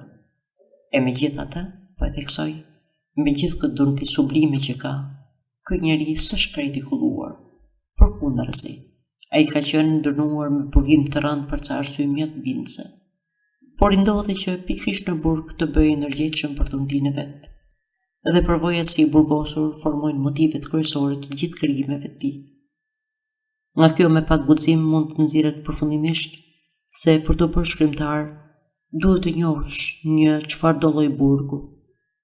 Po a mund të rish pa dyshuar se përvojat e kaluara në burg nga ky njeri kanë më pak lidhje të ngushtë me përardhjet e përhyrjes së tij si artist se sa ajo që ka shpërndarë në atë burg?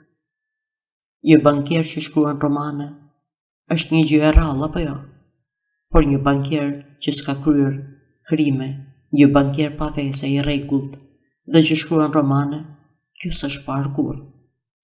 Po, qeshtin në daçi. E pra unë vetëm për gjysmë po bëj shaka. S'ka në botë problem më të ankthshëm se ai i krijimtarisë artistike dhe i veprimit saj të njerëzit. Merrni krijimtarinë më të shkëlqyer, të më tipikut, e për këtë arsye të më të fuqishmit për artistëve. Merr një vepër aq të pashëndetshme dhe aq thellësisht të dy kuptimt si Tristani e Izota, dhe vini re efektin që bën kjo vepër të një njeri shëndosh dhe me ndjeshmëri krejt normale. Keni për ta parë shpirtërisht të ngritur e të forcuar, të mbushur me një entuziazëm të flakët e fisnik, ndoshta të nxitur për të shkruar edhe ai vetë. E gjori diletant. Në thellësi shpirti ynë i neve artistëve është mjaft më i ndryshëm nga që merr me mend ai, me atë zemrën e zjarrt dhe atë entuziazmin e sinqert. Kam parë artist të rrethuar e përgëzuar nga gra e të rinj, kurse unë i njihja me rrënjë. Rreth përardhjes, shfaqjeve bashkëkombëtare dhe kushteve të krijimit artistik spushojnë se bëri zbulimet më të papritura. Të tjerët Tonio Kreger, më falni për pyetjen, apo jo vetëm të tjerët. Ai u përgjigj, rrudhi ato vetullet e pjerta dhe zurit fërshëllente. Ma jepni pak filxhanin Tonio, çaji s'është shumë i fortë, merrni edhe një cigare. Veç ju e dini shumë mirë se i shihni gjërat në një mënyrë që s'është fare nevojshme të shihen. Kemi përgjigje në horatet dhe ashtu Elisaveta. Ti shohësh në këtë mënyrë gjërat, do thotë ti shohësh me më shumë vëmendje nga ç'duhet, apo jo? Unë them se mund t'i shohësh, po me kaq vëmendje edhe nga një anë tjetër, Tonio Kreger. Unë një copë grua piktore jam, dhe në mundsha sa do pak të përgjigjem, në mundsha ta mbroj pakës prirë tuaj nga vetja juaj, s'do t'ju thosh asgjë të re, edhe s'do të bëja gjë tjetër veç t'ju kujtoja atë që ju dini shumë mirë dhe vetë. Si qenë ka kjo punë, ti shohësh gjërat me vëmendje, a nuk ta shkatëton të kesh gjithmonë parasysh veprimin pastrues, shenjtrues të letërsisë, asgjësimin e pasioneve nëpërmjet njohjes dhe shprehjes së tyre, forcën çliruese të fjalës, të kesh parasysh letërsinë si rrugë që shpihet e mirëkuptimi, të falja dhe të dashuria, frymën letrare si shfaqjen më fisnike të shpirtit njerëzor, edhe shkrimtarin si një qenie të përsosur, si një shenjtë. Keni të drejtë që flisni kështu Elisaveta, po të keni parasysh veprën e shkrimtarëve tuaj, letërsinë e admirueshme ruse, që përfaqëson aq mirë atë letërsi të shenjtë për cilën po flisni. Por unë vërejtjet e tuaja, s'është si mbaj parasysh, ato bëjnë pjesë në atë që kam në kokë sot. Po vështromeni pak, as ju dukem si tepër i gëzuar, Pa dukem edhe ca i plakur, ca i lodhur, me sy të futur, apo jo? E po mirë, që dhim prap të puna e njohjes. Them se këtë pamje duhet keq një njeri që natyrisht i prirur për të besuar në të mirën, i butë me qëllime të mira, pak sentimental, është plotësisht i lodhur, e dërmuar nga larg pamësia psikologjike. Të mos e lëshosh veten të të vërë për fund trishtimi i botës, të varesh, të mbash mend, të vësh në zbatim zbulimet e tua, edhe ato më torturueset, dhe prap ti jesh i gëzuar, gjithë duke qenë plotësisht i ndërgjegjshëm për epërsinë tënde morale, mi atë shpikje të nevëritshme që është ekzistenca. Po, vërtet. Po, sidoqoftë, ka shaste kur, me gjithë zbavitjen që duron të shprehurit, e tërë kjo të vëdisi përfund. Të kuptosh gjithçka, dashka të thotë të falësh gjithçka? S'di ç'të them. Ka një gjendje të mendjes, Elizaveta, që unë e quaj neverinë e njohjes. Gjendje në cilën njeriu i mjafton të shohë qartë përmes një fakti çfarë do dhe ta ndjej veten të neveritur për vdekje dhe as pak të gatshëm për të falur. Ky është rasti i Hamlet danezit, këtij njeriu tipik të letrave. Ai dinte ç'do të thotë të jesh i ngarkuar për të njohur, pa qenë i lindur për këtë punë. Të shohësh qartë dhe përmes mjegullës së lotëve, të njohësh, të ngulitesh në tru, të vëresh dhe të jesh i detyruar të lësh minjan me një buzëqeshje atë që ke vënë re, në kohën kur grushtet i ke ende të shtrënguar, në kohën që buzët të puqen me forcë, në kohën që vështrimi i vërbuar nga forca e ndjenjës të shuhet. Kjo është ulët, Elizaveta, është e poshtër, e revoltuese. Po ç'vlen të revoltohesh? Një anë tjetër jo më pak të rejtë se çështjes është mos përfillja plot neveri, lodhje plot ironi ndaj çdo të vërtetë.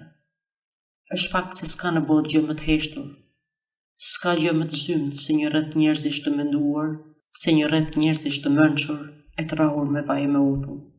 Çdo njohje për ta është e vjetruar dhe mërzitshme. Provoni të shprehni një të vërtetë, për vetësimit dhe zotërimis cilës ju kanë ngjallur një fargëzim rinor. Edhe zbulimi tuaj të rëndomt do t'i përgjigjen me një turfullim të shkurtër. Po, letërsia të lodhë, Elizaveta. Në shoqërinë e njerëzve mund t'ju ndodhë edhe që thjesht nga skepticizmi dhe nga që s'keni qejf ta shprehni mendimin tuaj, t'ju marrin për budalla, ndërkohë që ju jeni vetëm krenar dhe pa guxim. Kaq sa për njohjen. Ndërsa përsa i përket fjalës, këtu ndoshta kemi të bëjmë më shumë me një ftohje, me një ngrirje të ndjenjes se sa me një çlirim. Megjithmend e kam, është diçka tepër e akullt, një pretendim tepër revoltues ai çlirimi me njëhershëm i sipërfaqshëm i ndjenjes përmes gjuhës letrare.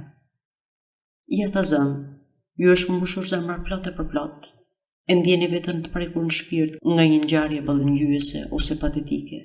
S'ka gjë më thjesht. Shkoni te një shkrimtar dhe sa hape mbyll syt, ai do të vendosë rregull. Do të analizojë rastin tuaj, do ta formuloj, do t'i jap një emër, do ta shpreh, do ta bëj të flas, do t'ju shkarkoj nga barra, do t'ju bëj mos përfillës në saj për gjithë jetën, edhe s'do t'ju kërkoj asnjë falënderim për shërbimet e tij. Edhe ju do të ktheheni në shtëpi lehtësuar, i ftohur, i sqaruar, duke pyetur vetë me vete se ç'ishte ajo që mundi t'ju ambushte shpirtin me atë turbullim aq të ëmbël sa çaste më parë. Edhe këtë sharlatan kaq të ftohtë plot hutësi, ju doni ta merrni seriozisht në mbrojtje? U shpreh një gjë, ajo është zgjidhur. Kushtu i thot, atij profesioni i tij. Po që se bota e tërë është shprehur, kjo do thotë se bota e tërë është zgjidhur, është çliruar, është futur ndosje, bukur fort. Megjithatë unë s'jam nihilist. Ju s'janë këni, Elizaveta. Ajo po e marrte lugën e çajit gati për ta futur në gojë edhe ngriu në këtë qëndrim. Mirë, janin vete, Elizaveta. Po ju them se s'jam nihilist për sa i përket ndjenjës së gjallë. Ja, shihni, shkrimtari në thelb nuk e kupton se jeta është në gjendje të vazhdojë ende të jetojë. Sa jo s'ka turp ta bëj këtë, edhe pasi e kanë shpjeguar dhe e kanë zgjidhur. Por me gjithë çlirimin përmes letërsisë, ajo vazhdon të mëkatojë me guxim, pa i bërë pa fysyre, se dihet që, për sytë e mendjes, çdo veprim është një mëkat. Tani mbarova, Elizaveta. Dëgjojeni mirë, unë e dua jetën, je ku po e pohoj. Dëgjojeni dhe mbajini për vete, si kam thënë asnjëri ju deri më sot. Kanë thënë bile dhe kanë shkruar në shtyp se unë e urrej jetën, ose se i trembem, ose se e përbuz, ose se e neveris. I kam dëgjuar me kënaqësi të gjitha këto, ma kanë përkthjelur setrën. Por kjo s'do të thotë se jam të gabuara. Unë përkundrazi e dua jetën. Po buzëqeshni, Elizaveta, dhe unë e di pse. Por ju lutem shumë, mos e merrni për letërsi këtë që ju thash. Mos t'ju sjell në mend kjo Cezar Borgia, ose s'di cilin filozof të dehur që pa ngriat në pjedestal. Unë për vete e përbuz këtë Cezar Borgia. Nuk gjej asgjë që t'i shpoj, dhe s'kam për të kuptuar kur se si mund të adhurosh si ideal ato që është e jashtëzakonshme dhe djalësore. Jeta neve që qëndrojmë jashtë zakonshmes na shfaqet si e kundërta e përjetshme e shpirtit dhe artit, dhe jo si një vegim i modështisë gjekatare dhe bukurisë së egër, jo në asnjë mënyrë si e jashtëzakonshme. Mbretëria ku drejtohen dëshirat tona është themeluar nga normalja, nga ndershmëria, nga dashamirësia, nga jeta vetë në banalitetin e saj tundues. S'do të thot as pak se është artist ai e dashura ime, ëndrat më të zjarrta të cilit drejtohen nga e rafinuara, nga ekscentrike, satanike, ai që nuk di ç'do të thotë të kesh mall për të parrezikshmën, për thjeshtësinë, për gjallërinë, për pakmiqësi, vetmohim, për besim edhe lumturi njerëzore. Malli fshehtë dashuritës Lisaveta, për kënaqësinë e të zakonshmes. Kujtoni se të kisha një mik në mes njerëzve do të bësha do t'i lumtur i krenar, por deri tani unë miqti kam pasur në mes të djajve, të monstrave, të përbindshave, të fantazmeve që njohja i ka bërë me mece, me një fjalë në mes të njerëzve të letrave. Qëllon që ngjitem në një podium, gjendem në një sallë, përballë njerëzve që kanë ardhur të më dëgjojnë. Atëherë më ndodh që ndërsa vështroj publikun rreth meje, shqyrtoj vetveten, dhe e kap në befasi zemrën time të kërkon fshehtas në auditor atë që do të kishte ardhur për mua, atë që më miratonte, atë që më ishte mirënjohës, me të cilën arti im do të mlidhte me një lidhje ideale. Nuk e gjej atë që kërkoj Elisaveta. Gjej vetëm atë kopen, atë bashkësinë që e njoh mirë si thuash, një mbledhje kristianash nga ata të parët fare, njerëz me trup të shëmtuar e shpirt të bukur, njerëz që në një farë mënyre rrëzohen e bien gjithnjë. Më kuptoni ç'do të them? Njerëz për cilët poezia është një hakmarrje e ëmbël në jetës, vetëm njerëz që vuajnë, që dëshirojnë, që s'kan gjë prej gjëje, dhe kurrë ndonjë nga ata të tjerët, me nga ata sykaltër Elisaveta, nga ata që s'kan nevojë për mendje. Dhe as do t'ishte fundi i fundit një mos konsekuencë e vajtueshme, po të gëzohesh të ishe ndryshe.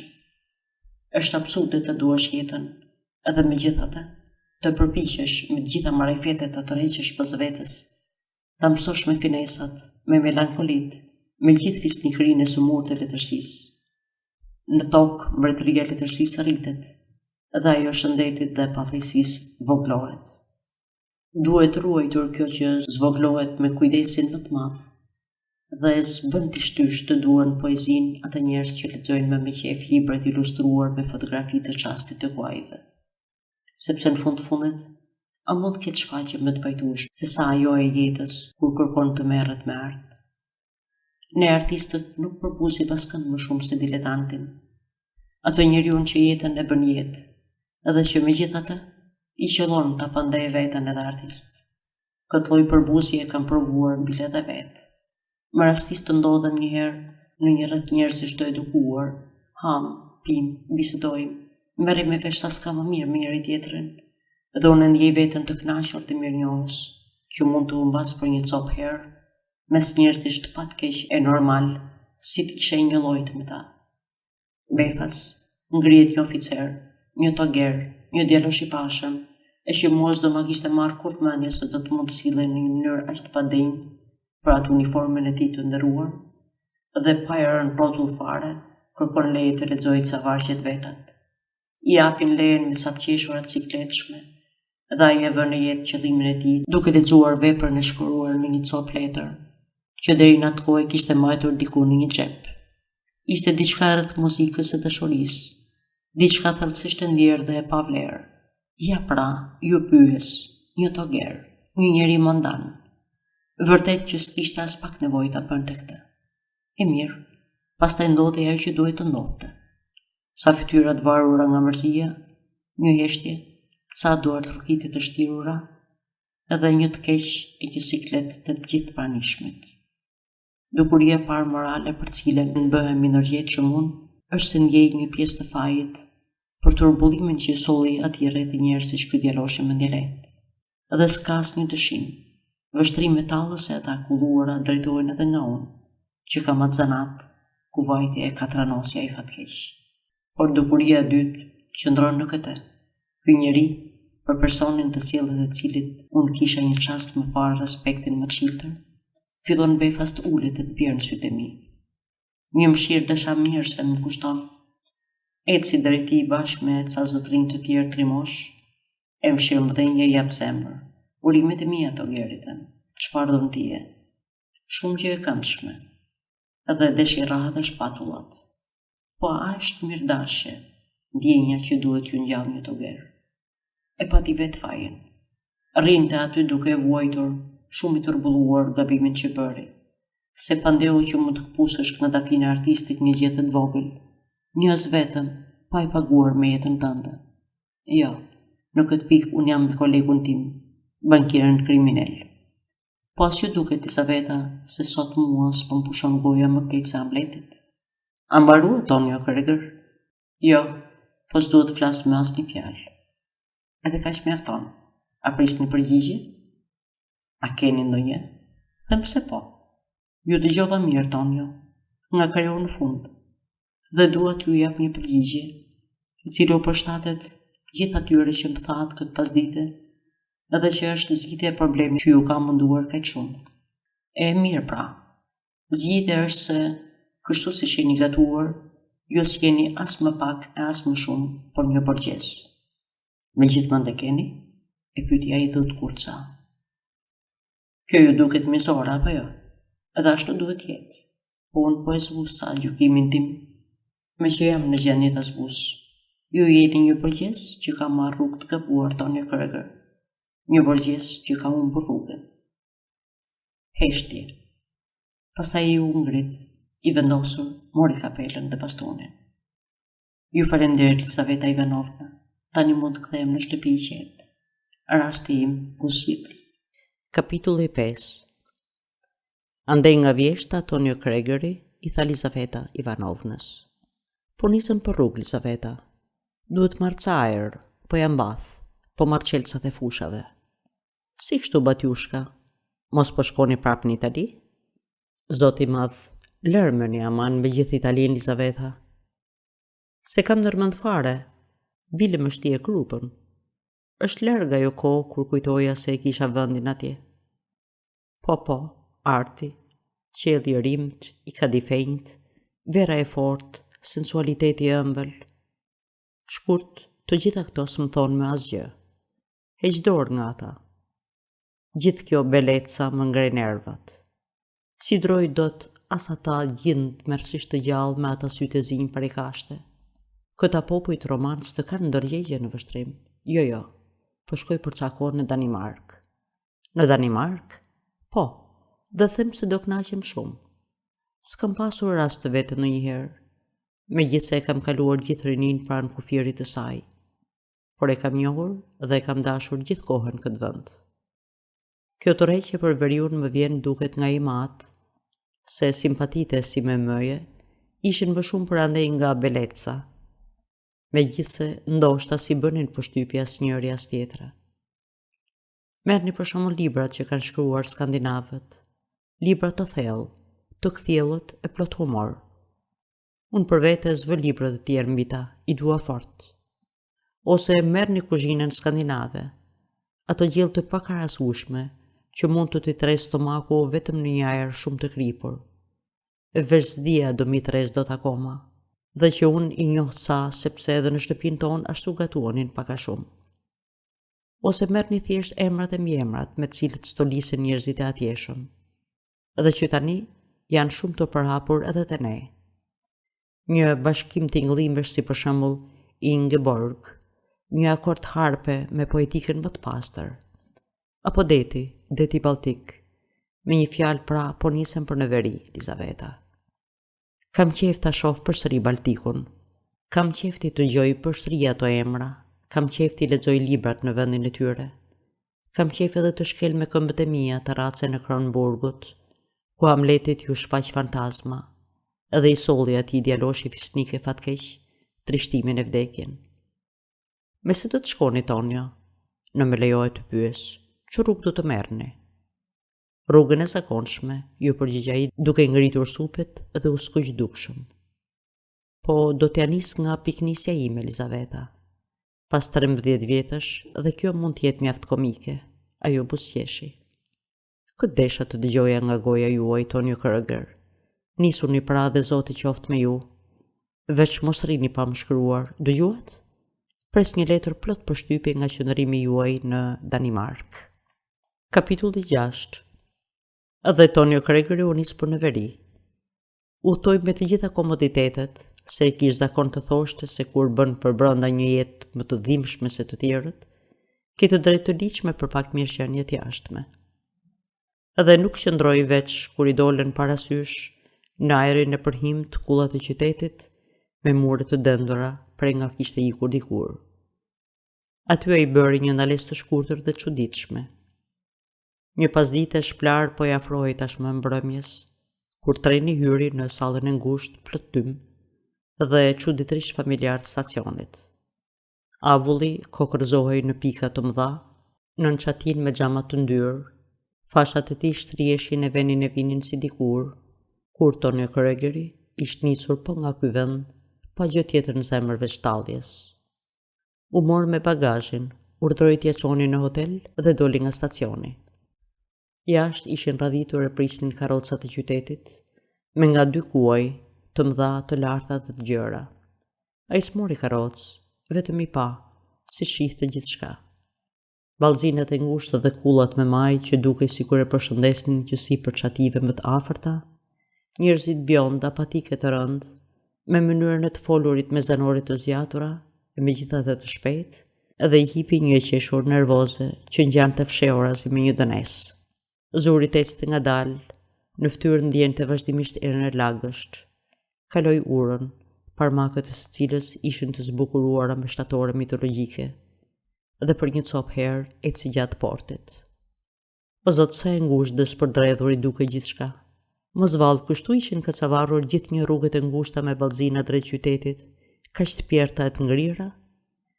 O gjaqe dhe direkët e anijeve lëkundeshin let nga era në një musk mbi lumin e turbullt. Ati ngjitej tani asaj rruge aty lart, ku gjenda ajo shtëpia që po rikujtonte? Jo, nesër më mirë. Tani kishte shumë gjumë. Udhëtimi i gjatë e kishte kapitur edhe mendimet të ngadalta dhe të mjegulta i kalonin në kokë. Gjatë këtyre 13 vjetëve, nga një herë, kur e kish pasur stomakun të prishur, kishte ndëruar sikur që e kthyer përsëri në shtëpi. Në atë shtëpinë e vjetër plot tinguj, buzë rrugës së Pierrët. Edhe sikur aty që prap, edhe jati që e qortonte ashpër për jetën e tij të shturur, gjë që atij ishte dukur gjithnjë e rregullt. Dhe tani e tashmja s'dallohej në asgjë nga njëra prej atyre ëndrave mashtruese, të cilave s'arrin dot t'ya qej përsythat, gjatë të cilave pyet veten, në janë iluzion apo realitet, edhe ku je i detyruar të vendosesh për këtë hipotezën e fundit, që më në fund të mund të zgjohesh. Ai ecte në rrugët me pak njerëz dhe plot shkulma ere, duke mbajtur kryet përkulur kundër erës, edhe drejtohej si në përgjum nga hoteli, më i miri i qytetit, ku donte të kalonte natën. Para tij ecte një burr me këmbët hark, me një shkop, në majtë të cilit digjej një flak. Ecte me një hap të baraspeshuar për marinari, edhe ndiste fenerët me gaz. Ç'po i ndodhte ashtu? Ç'ishte ky zjarr që nën hirin e lodhjes, pa shpërthyer në flak të ndritshme, plot shkonte aq i zymte për vlues? Heshtje, asnjë tingull, asnjë fjalë. Do të kishte pasur dëshirë të ecte gjatë kështu, në mes të erës, përmes rrugëve në musk, atyre rrugëve të njohura. Por gjithçka sikur ishte ngjeshur e afruar, ja gjeje më njëherë fundin. Në pjesën e sipërme të qytetit kishte ca llampa me hark që ndriçonin mirë. Atje ishte hoteli, dhe ai njohu 2 luane të zinj shtrirë në hyrje, që kur ishte i vogël i kishte frikë. Ata vazhdonin të vështronin njëri tjetrin sikur do të shtinin, por tani ama i dukeshin të vogluar mjaft. Tonio Kregeri u kaloi përmes. Me që kishte ardhur me këmbë, pritën pa ja varur shumë. Portieri dhe një zotëri bukurosh me kostumin e zi, që bën të nderimit e rastit dhe shtynte vazhdimisht manshetat në mëngët me gishten e vogël, që të dy e soditen nga koka në këmbë me një sy zhbirues, duke u mundur haptas të gjenin i çrangu ishte. Ta vendosnin në hierarkinë shoqërore dhe t'i caktonin një vend në konsideratën e tyre, pa arritur megjithatë në një përfundim të kënaqshëm. Për këtë arsye vendosen të tregonin një politesë të përmbajtur. Një kamerier, një burr me fytyrë të butë, me favorite të çelta ngjyrë gruri, me një kostum që kishte marrë shkëlqim nga përdorimi dhe me këpucë të lehta, stolisur me fjongo, e shpuri në katin e dytë, në një dhomë të mobiluar pastër dhe sipas modës së vjetër. Pas dritareve në dritën e pakët të muzgut, shpalose një pamje piktoreske dhe mesjetare me oborret, ballzinat dhe masivin e çuditshëm të kishës pranë së cilës gjendej hoteli. Tonio Kreger ndonjë një copë herë me këmbë përpara dritares, pastaj me krah kryqëzuar, ul në divanin e gjerë dhe nisi të fërshëllente i ngrysur. I sollën dritë dhe arriti edhe bagazhi. Kamerieri me fytyrë të butë vuri në tryezë formularin e regjistrimit, ku Tonio Kreger i shënoi me kokën vajisur diç që ngjante me emrin, gjendjen dhe vendin nga kish ardhur. Pastaj porositi diçka për të ngrënë dhe vazhdoi të vështronte në një pikë ulur në qoshet të divanit. Kur ja sollën darkën, ai qëndroi një copë herë të mirë pa prekur gjë. Ka përdyem në fund një dy kafshata dhe pastaj u ngrit të shëtiti një orë lart e poshtë, duke ndaluar her pas here duke mbyllur syt. Pastaj u zhvesh për lëvizjet ngadalta dhe ushtri. Fjeti shumë dhe bëri një gjumë plot ëndra të ngatruara, ëndra plot me një mall të pashpjegueshëm. Kur u zgjua e pa dhomën të përmbytur në dritë, i çakordisur, nxitoi të kujtohej se ku ndodhej dhe u ngrit të hapte perdet. E kaltra pak e zbet e fundit të verës, ishte përshkuar nga ca fashat holla resh, të shqepura nga era, por dielli shkëlqente me qytetin e tij të lindjes. Ai tregoi një kujdes edhe më të madh se zakonisht për tualetin.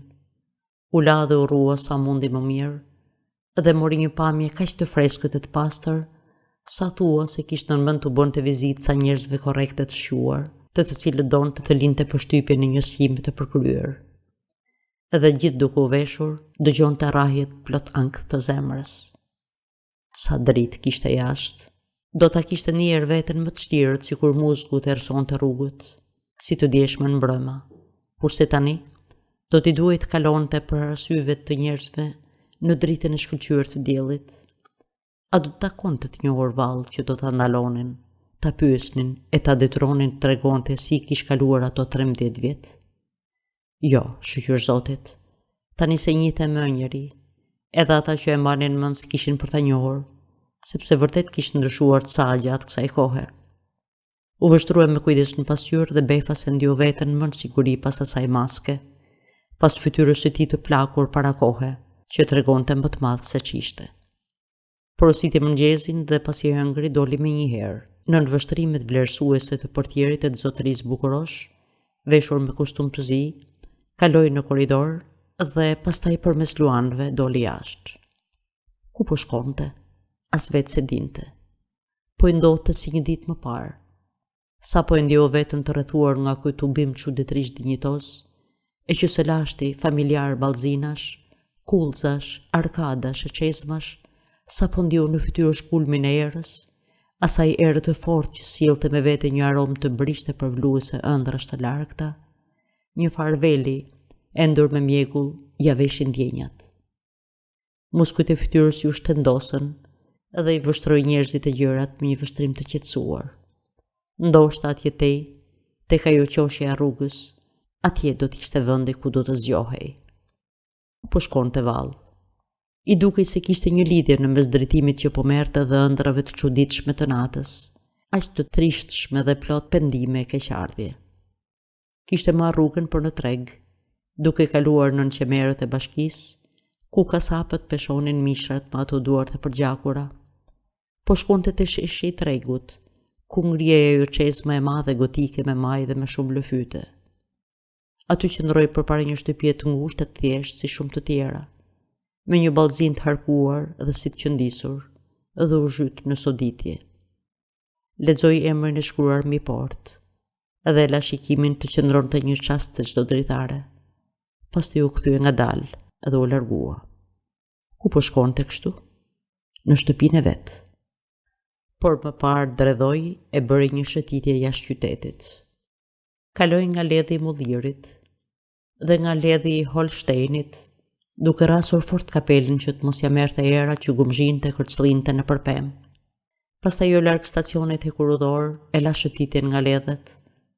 Pa një tren që kaloi duke fishkëllyer me një nxitim të edhshëm, u zbavit duke numëruar vagonat, edhe ndoqi me sy burrin e ulur mu si përfare vagonit fundit. Por në sheshin e blireve, unë dalë përpara njërës nga vilat e bukura. Ndë një gjatë duke soditur kopshtin të dritaret, edhe u afrua të shtynte derën e hekurt si grill të kopshtit, edhe të dëgjonte se si do t'i gërvelitnin menteshat të gvente e vinte nga të shtyrat e tij. Pastaj vështroi një çast dorën që ju fto e ju mbulua me ndryshk dhe bëri tutje. Kaloi nën portën e vjetër, të ulet të gjerë, eci gjatë portit dhe ngjiti rrugën e drejtë plot shkulma ere, derisa arriti në shtëpinë e prindërve të vet. E rrethuar nga shtëpitë fqinje, ajo dilte si për tyre, me frontonin e saj dhe ngrije për himnë dhe i rënd, si aty e 300 vjet më parë. Tonio Kreger lexoi versetin fetar me shkronja gjysmë të fshira si përhyrjes. Pastaj u mbush me frymë dhe hyri. Zemra e rrite me ankth, sepse i bëhej se nga njëra prej dyerve të katit të parë, para të cilave po kalonte, do dilte jati, veshur me kostumin e zyrës, me pendën pas veshit. I bëhej se do të ndalonte, edhe me rreptësi do t'i kërkonte llogari për jetën e tij ekstravagante, gjë që Tonio Kreger do t'i duke i krejt me vend. Por ai kaloi pa e shqetësuar njëri. Dera dy fishës ishte mbyllur, por vetëm me shtyrë. Gjë që s'ju duke rregullt dhe në të njëjtën kohë ju bë sikur ishte lojë e njërës prej atyre ëndrave të lehta, në të cilat pengesat bien vetvetiu para teje dhe ti mund të ecësh lirshëm i ndihmuar nga një fati mrekullueshëm.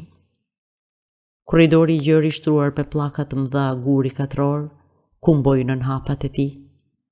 Përballë kuzhinës ku nuk piptinte asgjë, dukeshin edhe tani si dikur, tek dilnin te i mureve në një farë lartësie, ndërtime druri të rënda të çuditshme, por të lyera mirë me vernik, që përdoreshin si dhoma për shërbyesit, edhe ku ngjiteshin nga një lloj shkalle veçantë që niste nga korridori. Por raftet e mëdha dhe sunduku me gdhëndje tani ishin me aty. Djali i kësaj shtëpie ngjiti shkallën e gjerë, duke u mbajtur te parmaku për i drurit punuar, të lyer me të bardh. Në çdo hap ai e ngrinte dorën dhe në hapin tjetër e lëshonte dorën poshtë, duke u mbështetur mbi të, sikur përpiqej të rivendoste afërsinë e dikushme me këtë parmak të vjetër e të fortë. Por kur arriti në shpushimin e shkallës, u ndal përpara derës së mezaninës. Në derë ishte vënë një pllakë e bardhë. Aty mund të lexojë me shkronja të mëdha: Bibliotekë popullore. Bibliotekë popullore, mendoi Tonioja. Ju duk sa as populli as letërsia se kishin vendin aty. Trokiti në derë, dëgjoi një hyni dhe ju bind këtij urdhri të prerë. I vrentur e të ndosur, ajo befasua nga ai shndrim krejt pa vend që pa. Mezanina përbëhej nga 3 dhoma që vinin varg njëra pas tjetrës dhe që i kishin dyer të hapura. Muret ishin veshur deri lart me libra të lidhur njësoj, radhitur në radhë gjata mi sërgjene për i drurit errët. Në secilin nga dhomat, pas një lloj banaku, ishte ulur një burr, që të trekta burra dukeshin si varfanjak dhe po shkruanin. 2 prej tyre vetëm sa kthyen kryet nga Tonio Kreger. Ndërsa i pari u ngrit me ngut, u mbështet me të dyja duart mbi tryezë, nxorri kryet përpara, rumbullakosi buzët, ngriti vetullat dhe e vështroi vizitorin me një kapsallitje të shpejtë sysh. Më falni, tha Tonio Kreger, pa hequr syt nga librat e shumt. Jam juaj këtu dhe po bëj një vizitë në qytet. Kjo qen ka biblioteka popullore? A mund t'i hedh një sy koleksionit? Me gjithë qefta nën punësi dhe i kapsalliti sytë dhe më fort. Natyrisht, kushdo e ka këtë drejt. Doni t'u hidhni vetëm një sy, apo t'u jap një katalog? Faleminderit, por se kam vështirë të orientohem, u përgjigj Tonio Kregeri, dhe filloi të ecte ngadalë përgjatë pareteve, duke bërë sikur shqyrtonte titujt në shpinë të librave. Më në fund mori një vëllim, e hapi dhe ndaj një parandritarës. Këtu kishin pasur dhomën e bukës. Mëngjezin e hanin këtu, dhe jo në sallën e madhe të ngrënjes, ku shtatore hyjnisht spikatnin me barsinë e tyre në muret e veshura me blu, kurse atje matan kishte qenë një dhomë gjumi. Gjyshja, nëna të atit, kishte vdekur aty pas një hekje të rëndë. Me gjithë moshën e madhe, pati luftuar shumë me vdekjen, sepse kishte qenë grua mondane, e dhënë pas gëzimeve toksore dhe s'hiqte dorë kollaj nga jeta. Dhe më vonë edhe i ati kishte dhënë këtu frymën e fundit. I ati, a i zotëria, i gjatë, i rregullt, pak i mendueshëm e melankolik, me një lule fushe në thilen e gjaketës. Tonio e kishte ndëgjur ulur në fund të shtratit mortor, me sy që i diqnin, i pushtuar i tëri nga një ndjenjë e heshtur e fuqishme, dashurie e dhimbjeje. Edhe ëma kishte ndenjur e gjunjëzuar pranë këtij shtrati. Nëna e tij e bukur dhe e zjarrt, e mbytur krejt në lot të nxehtë, dhe pastaj ishte zhdukur bashkë me atë artistin ande nga jugu tej në kaltërsitë e largëta.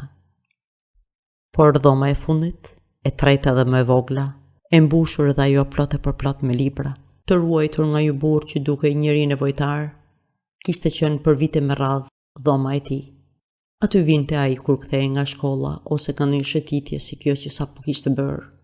Pranë këtij pareti kishte tryezën, në sirtarin e së cilës ruante vargje të para, të ndjera aq thellë e të ngathta. Ara, një melankoli e mpretja përshkoi befa zemrën, vështroi jashtë. Kopshti ishte lënë pas dore, por arra e vjetër ngrihej e lartë aty ku kishte qenë, edhe shushurinte kërcëllinte rëndshëm nga era. Edhe Tonio Kregeri e la përsëri vështrimin të rëshiste në librin që marrte në dorë. Ishte një vepër letrare me vlerë që ai e njihte mirë. Vështroi ato vjetë të zeza dhe ato grupe frazash. Ndoqi një çast rrjedhën plot art të rrëfimit, që ngrihej me një pasion sotrues deri te një detaj të një efekt. Pastaj befas ndërpritej në një mënyrë impresionuese.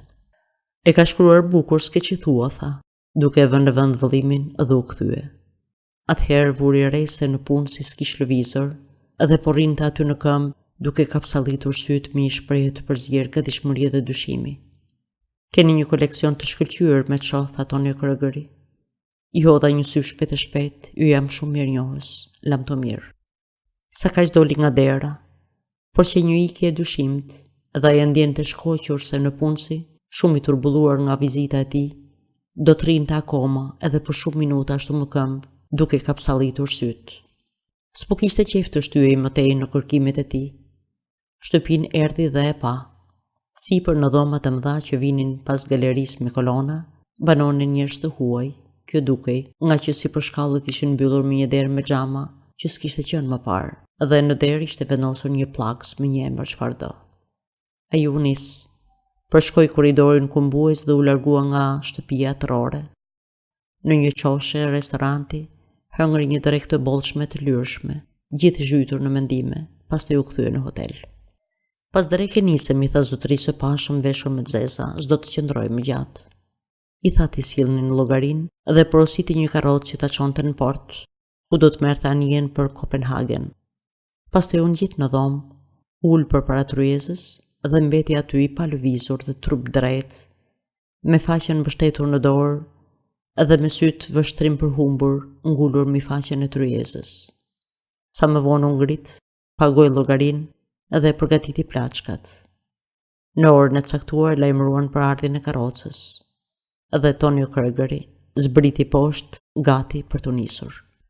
Aty në fund të shkallëve po e priste zotëria i pashëm i veshur me zeza. Më falni, tha, duke shtyrë manshetat në mëngë me gishten e vogël. Na falni, zotëri, që na duhet ju bezdisim edhe një minutë. Zoti Zehaze, pronari i hotelit, donte t'ju thoshte dy fjalë. Një formalitet i thjeshtë, është aty prapa. A do të keni mirësinë të merrni mundimin? Është vetëm zoti Zehaze, pronari i hotelit. Edhe ai bëri udhë Tonio Kregerit duke e ftuar me gjeste të shumta që ta ndiqte në fund të korridorit. Dhe vërtet aty ndodhej zoti Zehaze. Tonio Kregeri e njihte që fëmijë vinte i shkurtër, i trash dhe këmbshtrembër. Favoritat e parë shkurt ishin zbardhur, por ishte veshur si gjithnjë me një xhaketë të gjerë fraku dhe mbante një baret për kadife që ndisur me të gjelbër. Por ai s'ishte vetëm.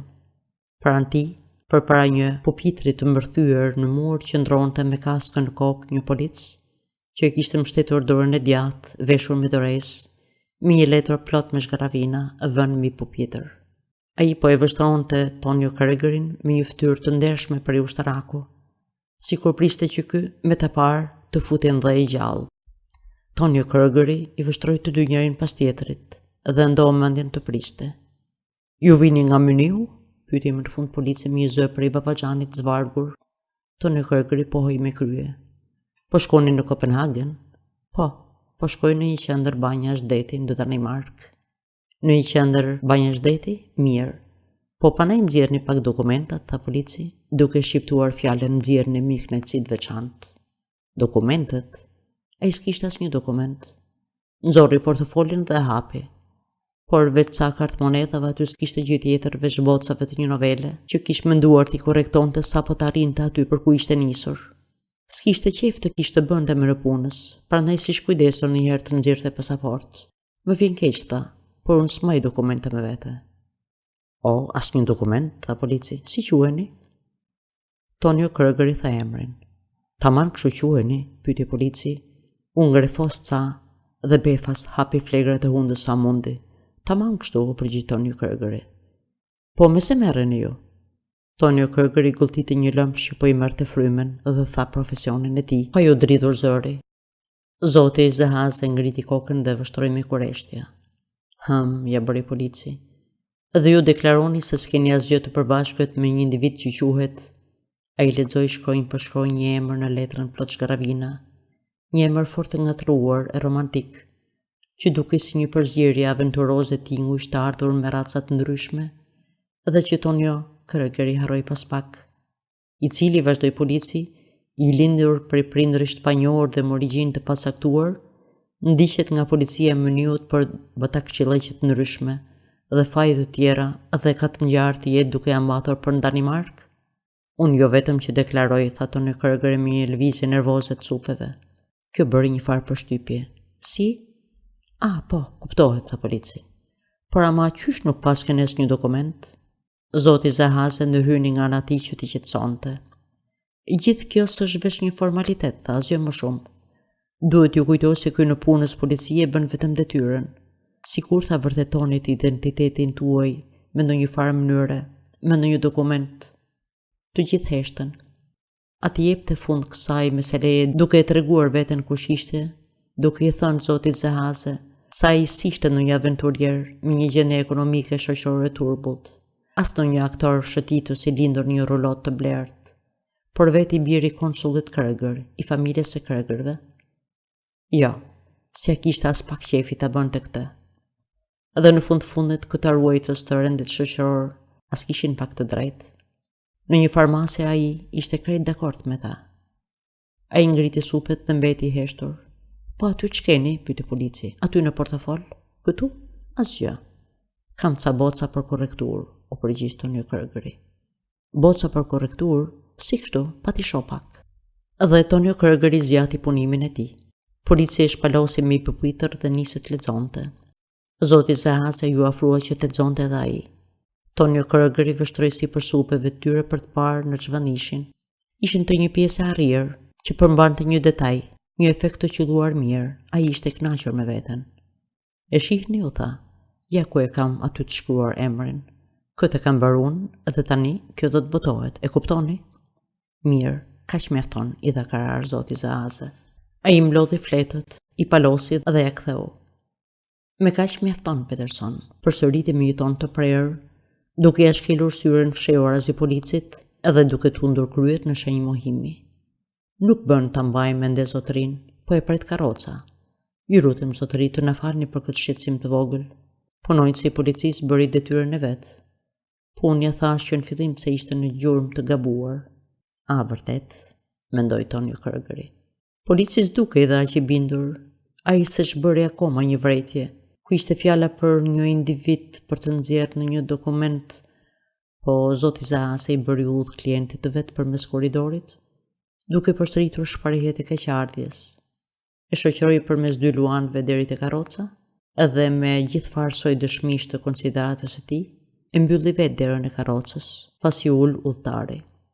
Dhe sa kaq karroca, që dukej qesharake ashtu e lartë dhe e gjerë siç ishte, filloi të shkundej me një zhurmë qelqesh e hekurishtesh gjatë rrugës së Pierrët deri në portë. Ky që qëndrimi I çuditshëm I Tonio Kregerit në qytetin e tij të lindjes. Kapitulli 7. Nata po binte dhe hëna po ngjitej me një shkëlqim valzues argjendi, kur anija Tonio Kregeri doli në det të hapur. Ai po rrinte pranë direkut të parë me pallton mbërthyer mirë, për të mbrojtur nga era që po frynte fort e më fort dhe vështronte poshtë me ecejakjen e frikshme të dallgëve të fuqishme e të lumuara që mbështilleshin sipër njëra tjetrës, përplaseshin me zhurmë, ndaheshin në drejtime të papritura dhe befas shkëlqenin nga shkuma. Një kënaqësi e ëmbël dhe përkundse I mbushte shpirtin. Kishte qenë pak I rënë shpirtrisht se në atë dhëm e vet kishin dashur të arrestonin si në një batakçi. Po, tamam kështu, megjithse në një farmase atij I dukej në rregull ajo që kishte ndodhur. Por pastaj më vonë, pasi kishte hipur në anije, kishte parë si dikur me të hatin në vogli, mallrat me të cilat Hamet mbushnin barkun e thellë të anijes, duke thirrur njëri tjetrin me një përzierje danishte dhe gjermanishte të ullësirave. Kishte parë si ulnin poshtë, veç denjeve arkave, edhe një ari të bardhë, si dhe një tigër madhështor mbyllur në kafaze me shufra të dëndura, që me sa dukej vinin nga Hamburgu, edhe I shpinën në Danimark në një cirk. Kjo e zbaviti. Pastaj kur anija kishte shkarë gjatë lumit nëpërmjet 2 brigjeve të ulta, ai pa të harruar fare policin Peterson.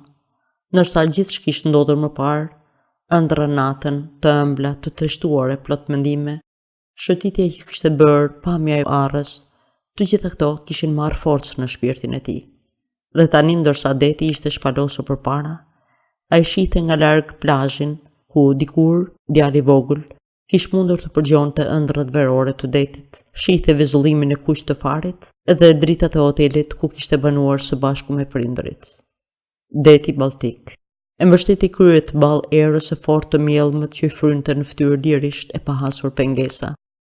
I mbështillte veshët, I jepte një marrëmendje të ëmbël, një hutim të lehtë, ku kujtimi I gjithë ç'ishte e lik, I çdo brenge, I çdo lehthitje, I çdo dëshire mundimi, shkrijeje zhdukej nga një ndjenjë lumturie e plogët. Dhe në vërshëllimat, kërcëllimat, buqimat e gulqimet që ngriheshin rreth tij, atij dukej si dëgjonte shushurimat e kërkëllimat e arrës së vjetër, si dhe ku isjen një derë të hekurt. Sa vinte e po errej. O Zot, shihni çyje, tha befas një zëmbë theks të rëndë dhe këngëzues, që dukej sikur dilte nga një fuqi. Ai e njihte atë zë. Ishte zëri një burri flok verdh në të kuqërremt, të veshur thjesht, me qepallat skuqur dhe me pamje të freskët dhe të lagësht si tati që sapo del nga banja. Për darkë në kabin ku I panjohur kishte qenë pranë Tonio Kregerit, dhe me lëvizjet përmbajtura e si me ngurrim, kishte gulditur sasirat habitshme omlete me karavidhe. Tani ishte mbështetur pas përmakut për ditarësh dhe vështronte qiellin, duke shtrënguar mjekër nëpërmjet gishtit të madh dhe të rreguesit. Padyshim ishte një nga ato gjendje shpirtërore të veçanta dhe solemnisht soditëse, ku shemben ledhet që ndajnë njerëzit, ku mund të hapësh zemrën bile dhe të huajve, ku goja lë të kalojnë gjëra që në çdo kohë tjetër do t'i vinte turp t'i thoshte. Shihni çyje, zotëri, arrin atje lart në qiell, e ndrisin te e ndan, e kanë mbushur qiellin plot e përplot, dhe tani po ju pyes, kur vështron atje lart dhe mendon që secili nga ato yje është një 100 herë më I madh se toka, as të bën përshtypje kjo. Ne njerëzit vërtet kemi shpikur telegrafin e telefonin, dhe kemi edhe plot arritje tjera të kohëve moderne, por kur vështrojmë lart, s'mund të bëjmë gjë tjetër, vetëm të pranojmë e të pohojmë që në fundit, si jemi vetë ca krima të mirë dhe hiç gjë tjetër. Apo gabohem, po apo jo zotëri? Po, krimba jemi, ju përgjigj vetes, dhe I bëri pafundësisë një shenjë me kokë, plot pënes dhe përvujtni. Jo, s'bën letërsi ky jo, mendoi Tonio Kregeri. Edhe sa kaq ju kujtuoi një gjë që e kishte lexuar ato ditë, një fragment e një shkrimtari të famshëm francez që paraqiste një konceptim kozmologjik dhe psikologjik të botës, një llafologi të stërholluar sipas mendimit të tij. Në vend të përgjigjes, ai bëri një shenjë pranimi për këtë vërejtje të ndier thellë të djalit të ri. Pastaj ata vazhduan bisedën, të mbështetur pas parmakut, duke e zhytur vështrimin në natën e rrëmujshme të ndriçuar nga drita të dridhshme. Doli se bashkëutari ishte një tregtar i ri nga Hamburgu, që po bënte për qejf këtë udhtim gjatë pushimeve të veta. I thash vetes, pa merre hipja vapori deri në Kopenhagen, vazhdoi ai. Dhe ku më keni? Dhe tani, kaloi shumë bukur. Po bën gabim që na dhan omlet me karavite sotri. Keni për ta parë, sonte do të kemi fortunë, e tha vetë kapiteni. Dhe me një ushqim kaq të rënd në stomak, si thon shaka. Tonio Kregeri e dëgjonte këtë lomotitje prej babaxhani me një ndjenjë miqësore të vagluar. Po tha, përgjithsisht hanë rënd në veri, dhe kjo të dëmelos e të bën melankolik. Melankolik? Përsëriti Jeriu, dhe vështroi u tuar. Ju s'jeni prekëndej, zotri? Pyeti befas. Jo, vi nga largu, përgjigj Tonio Kregeri, me një gest mbrojtës të papërcaktuar të krahut. Por keni të drejtë, tha Jeriu. Për prandi keni shumë të drejtë kur flisni për melankoli. Unë për vete jam pothuajse gjithnjë melankolik, por sidomos në net si kjo, kur yjet vizullojnë në qiell. Dhe e mbajti përsëri mjekrën me gishtin e madh dhe treguesin. Me siguri që shkruan vargje ky, mendoi Tonio Kregeri. Vargje tregtari, të ndjera sinqerisht dhe thellë. Nata kishte përparuar dhe era po frynte kaq fort sa pengonte bisedën. Kështu që thanë të flenë pak dhe ju uruan njëri tjetrit natën e mirë. Tonio Kregeri ushtri në kabinën e vet, në shtratin e ngushtë, por gjumi s'poezinte. Era e vrullshme dhe aroma e saj e athët e kishin ngacmuar për çudi, dhe zemra e tij zgjente paqe, sikur priste me ankth një ngjarje të këndshme. Për më tepër tronditja që psonte anija kur shkiste poshtë ndonjë mali dallgësh, dhe kur Helika rrotulloi bosh si për ujet si e mbërtyer nga spazmat, i shkaktonin të vjella të mundimshme. Ajo vesh përsëri u ngjit në kuvert. Përpara hënës rendnin ret. Deti hidhte valle. Dallgët nuk aviteshin të rrumbullta dhe barabar. Deri tej në horizont, në një dritë të zbetet dritshme, deti ishte i të rishqyer, i kamxhikuar, rrëmuj. Uji hidhej përpjet dhe lëpinte ret me gjuhët e vet avigane, të holluara si gjuhë flake. Formonte humnera me vorbujt shkumzuar dhe shëmbylltyra fantazmagorike, dhe dukej sikur shpërndante e hitën ajër në lojë të çmendur, shkumën me forcën e ca krave të përbindshëm. Ania me zi bënte përpara, e çante rrugën duke u anuar e hepuar, duke u rrotulluar e rënkuar përmes zallahis, dhe herë dëgjoheshin ariu i bardhë dhe tigri, që po hiqnin keq e që u lërinin aty mbyllur brenda. Një burr veshur me një mushama prej pëlhure të dyllosur, me një kapuç në kokë e një fener lidhur në brez, vente e vinte në kuvert me këmbët hapur e duke e mbajtur me zor drejt pëshimin, dhe atje pas, i përkullur fort militar të mbrojtës, ndodhe i riu nga Hamburgu në një gjendje për të qarë hallin. Shikojeni zotri, tha me një zë të ngjirur e të pasigurt, kur vuri re Tonio Kregerin.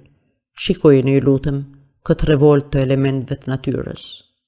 Por që i detyruar të priste fjalën dhe u kthye shpejt nga ana tjetër. Tonio Kregeri mbahej pas një ditaret të ndosur fort dhe sodiste këtë harlisje të shfrenuar. Nga gjoksi i ngjitej një bërhorim që i dukej aq e fortë sa mbulonte dhe zhurmën e furtunës e dallgëve. Ishte kënga për detin, që i buqiste për brenda plot dashuri entuziaste. O mik i egër i fëmijërisë sime, ja te ku takuam përsëri. Por këtu poezia ndërpritej. S'kishte as fund, as formë të përcaktuar, edhe s'ishte as pak një vepër e arrirë e shkruar në qetësi. Zemra e tij vlonte plot jetë.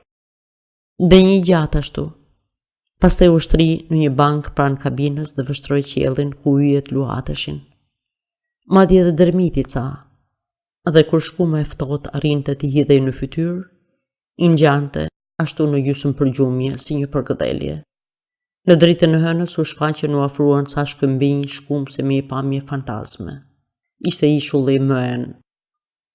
Edhe përsëri e rrëmbeu gjumi, i ndërprer nga dallg të kripura që ja kafshonin fort fytyrën dhe ja topitnin tiparet. Kur u zgjua krejt, ishte gdhir dita, një ditë freskët gris bet, edhe deti i blert po qetësohej. Tek hante mëngjesin e pa prap tregtarin e ri, që u skujt shumë, pa dyshim nga turpi, se kishte shprehur në errësirë gjëra aq poetike, aq të qortueshme. Djaloshi drodhi me të pesgishtat për një herësh mustaqet e vogla të kuqërremta, i hodhi një mirdita të prerë si ushtarak, e pas këta ju shmang me frikë çdo bisede me të. Edhe Tonio Kreger zbarkoi në Danimark.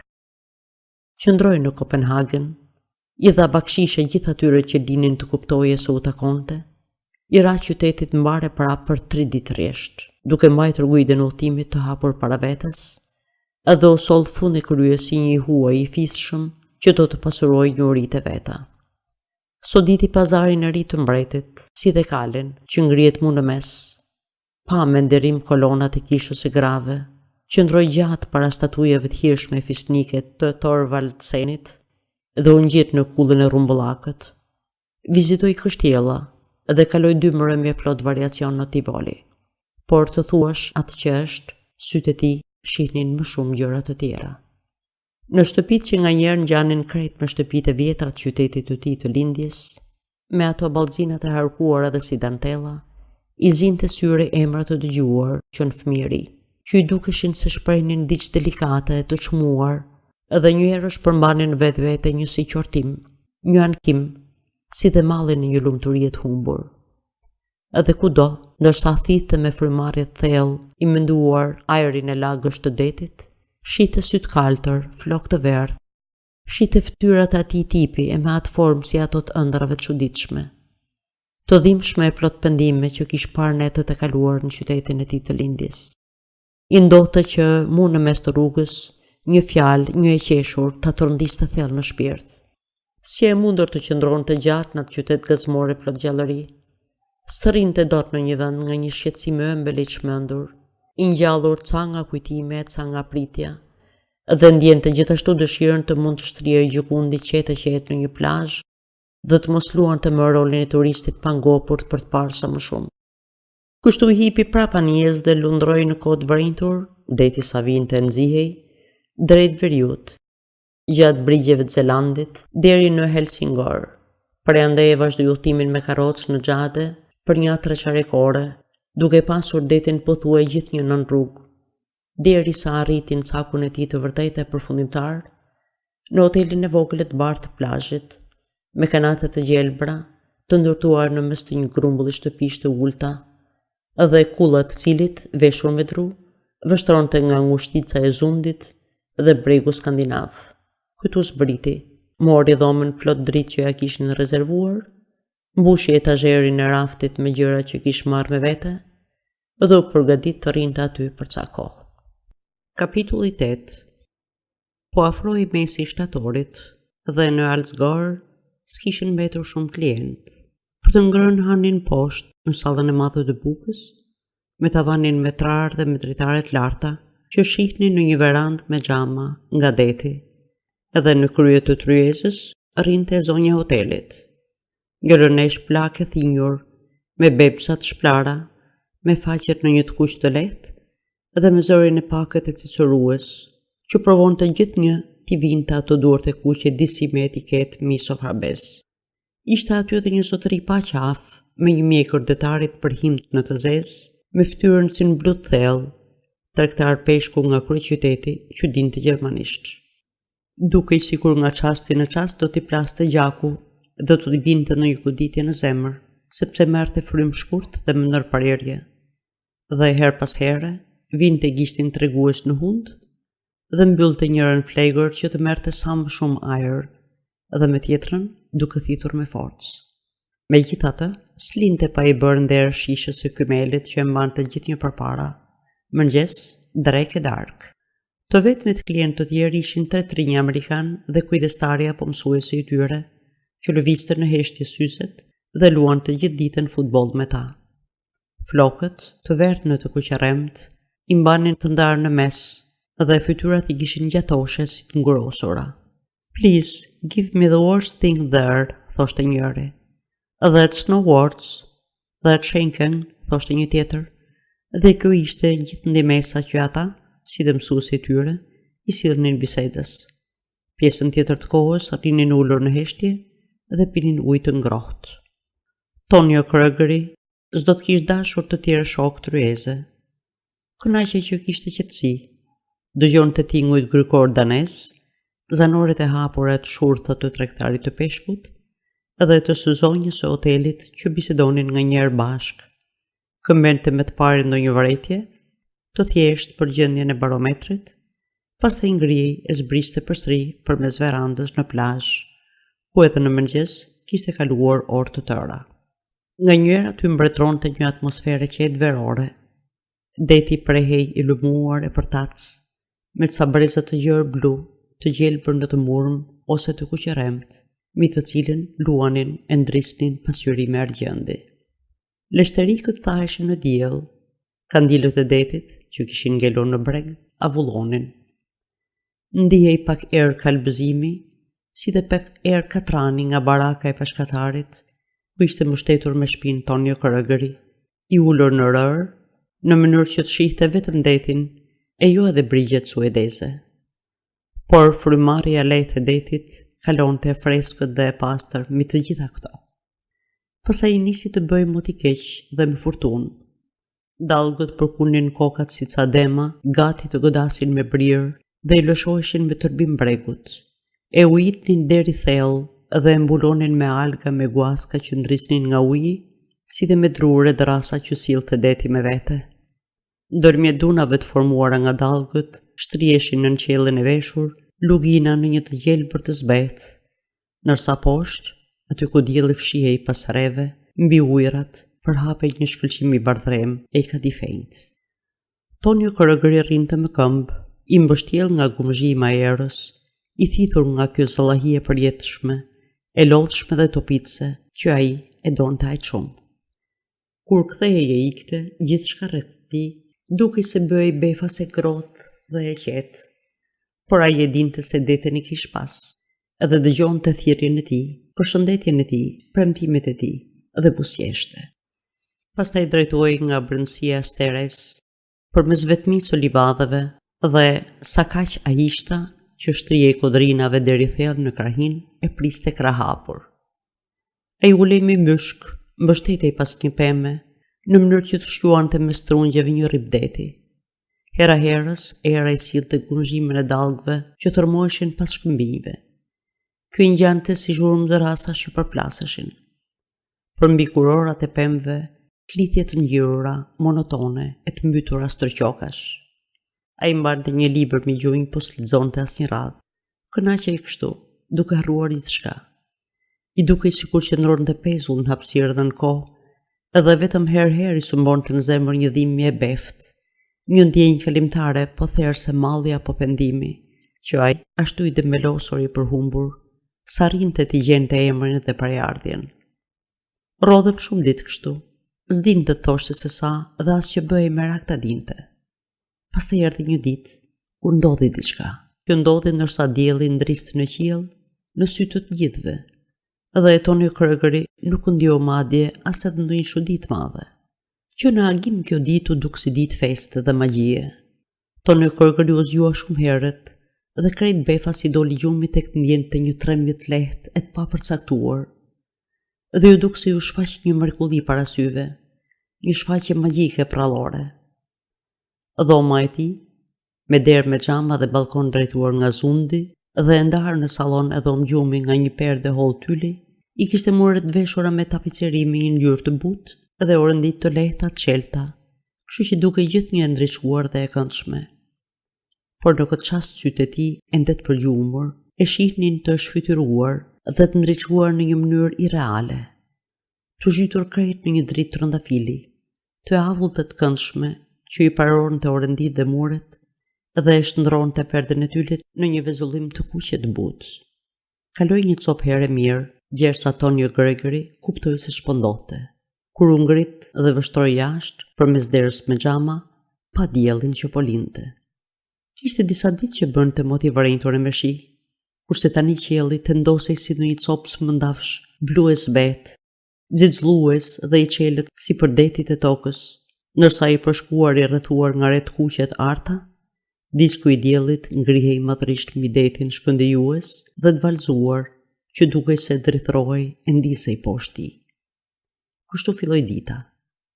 I turbulluar e i lumtur, Tonio Kregeri u vesh shpejt e shpejt. Hëngri mëngjes para të tjerëve në verandë, i ra me natë zundit deri në një farë largësie nga qendra e vogël e banjave dhe pastaj shëtiti një 2 orë gjatë plazhit. Kur u kthye, përpara hotelit kishin qëndruar plot karroca si omnibus dhe nga salla e bukës ai pa se salloni ku ndodhej pianoja, si dhe veranda e terraca, ishin mbushur plot me njerëz që nga veshja dukej si vinin nga burgjezia e vogël. Ullur rreth tryezave trumbullakte, të gjithë pinin birë dhe hanin feta të lyera me gjalp, duke biseduar me gjallëri. Kishin ardhur familjarisht, pleqe të rinj, disa kishin dhe fëmijët me vete.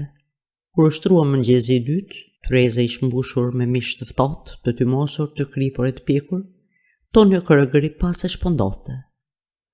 Kanë ardhur mysafir, i tha tregtari i peshkut. Ekskursionist dhe valltar nga Helsingori. Perëndia na ruajt, po s'kemi për të fjetur shumë sonte. Me zhduket do të hedhin valle e do të kërcejnë me muzikë deri natën vonë. Po do bëjnë edhe një piknik në fshat. Janë marrë vesh familjet me njëra tjetrën, se me këtë rast edhe mblidhen e rrinë bashk. Shkurt pra kanë organizuar një shëtitje. Kush ka qef shkruan emrin, edhe kështu përfitojnë nga kjo ditë e bukur. Ja behën këtu ca me anije, ca me karroca, dhe tani po hanë mëngjesin, pastaj më vonë do të vejnë edhe më tej. Por në mbrëmje do t'i kemi prap këtu. Kemi ballo sonte, s'do na lënë të mbyllim sy që i marr djalli.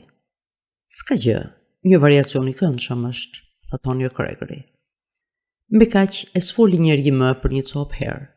E zonja hotelit vuri duart e kuqe mbi tryezë, tregtari i peshkut shfryu përmes flegrës së djathtë që të merrte ca ajër, dhe amerikanët pinë ujë të ngrohtë dhe varën buzët.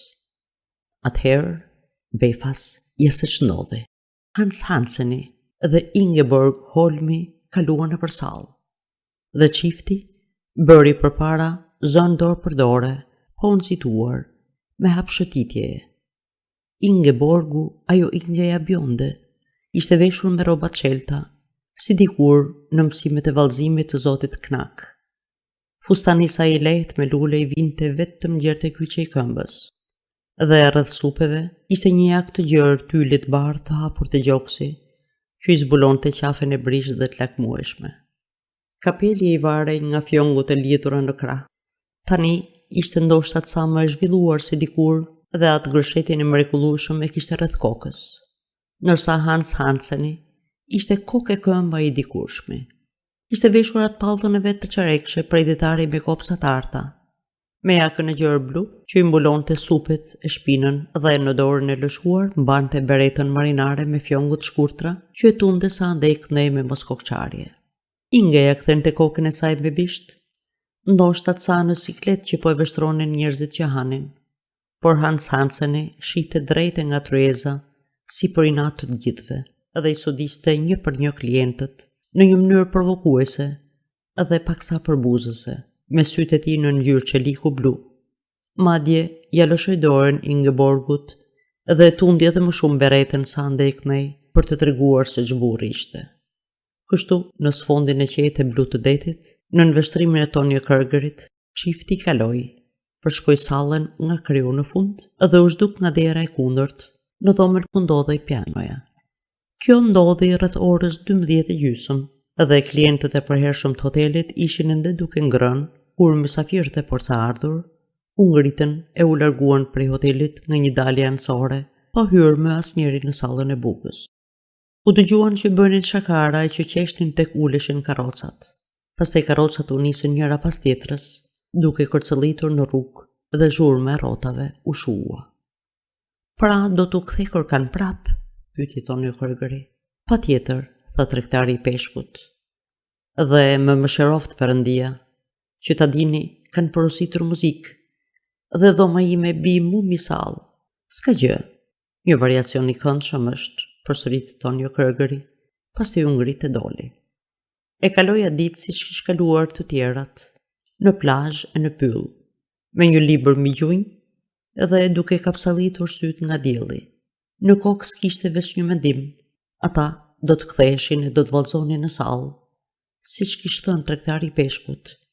Dhe ai s'bënte gjë tjetër, veç i gëzohej kësaj që do të ndodhte me një ngazëllim të ankthshëm e të ëmbël, që se kishte provuar për vitesh, në ato vitet e gjata e të vdekura që kishte kaluar. Nga një shoqërim i beftë mendimesh ju kujtua një i njohur i vjetër, Adalbert romancieri, që dinte ç'donte, edhe që për t'i shpëtuar pranverës shkonte kafeneve. Dhe ai ngriti supet.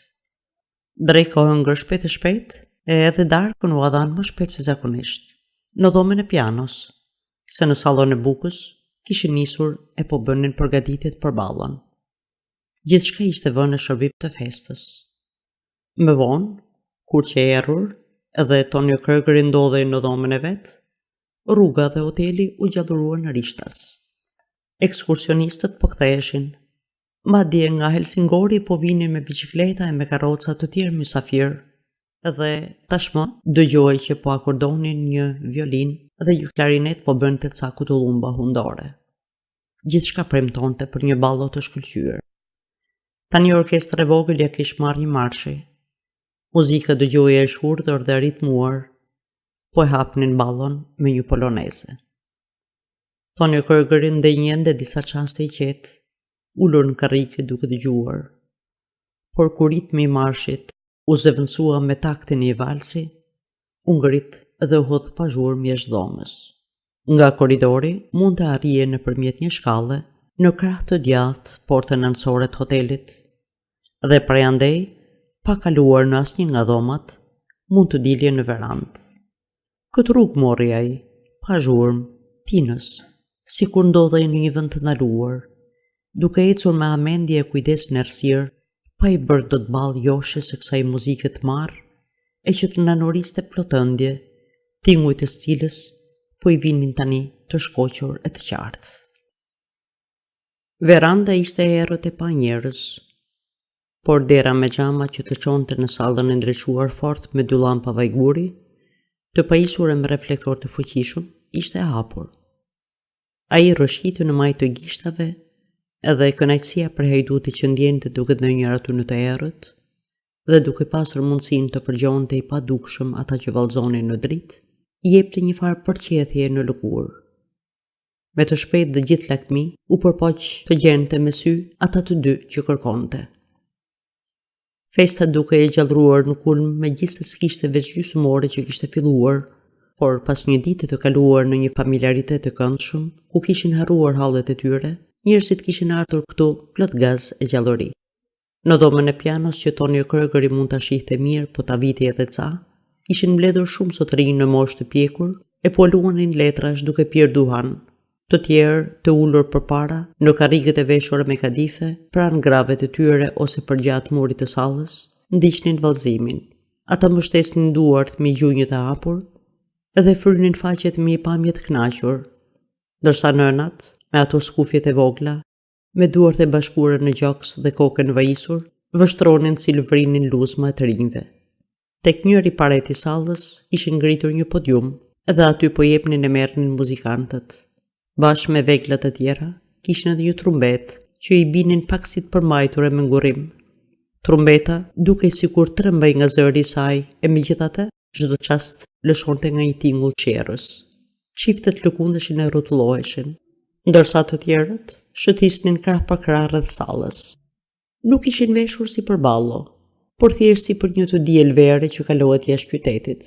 Kavalierët kishin veshur kostume të prera në provincë, që dukeshin se ishin ruajtur me kujdes gjatë gjithë javës, ndërsa vajzat e reja me fustane të lehta, të çelta kishin vënë tufa lulesh fushë në gjokset dekolte. Në sallë kishte edhe fëmijë që kërcenin në qeft vet, madje edhe kur pushonte muzika. Një tip me këmbë të gjata veshur me një kostum me bishdall ndysheje, ndonjë luan province ky, me një monokël dhe flokët të dredhur me mash, me ç'dukej në një përgjegjës poste apo diçka këtij lloje, dukej se ishte organizatori dhe kryetari i ballos. Mund të thoshte se ishte mishrimi një personazhi komik të një romani danes. Qull në djers, i dhënë me mishe me shpirt pas punës së vet, i nxituar, e gjendej kudo.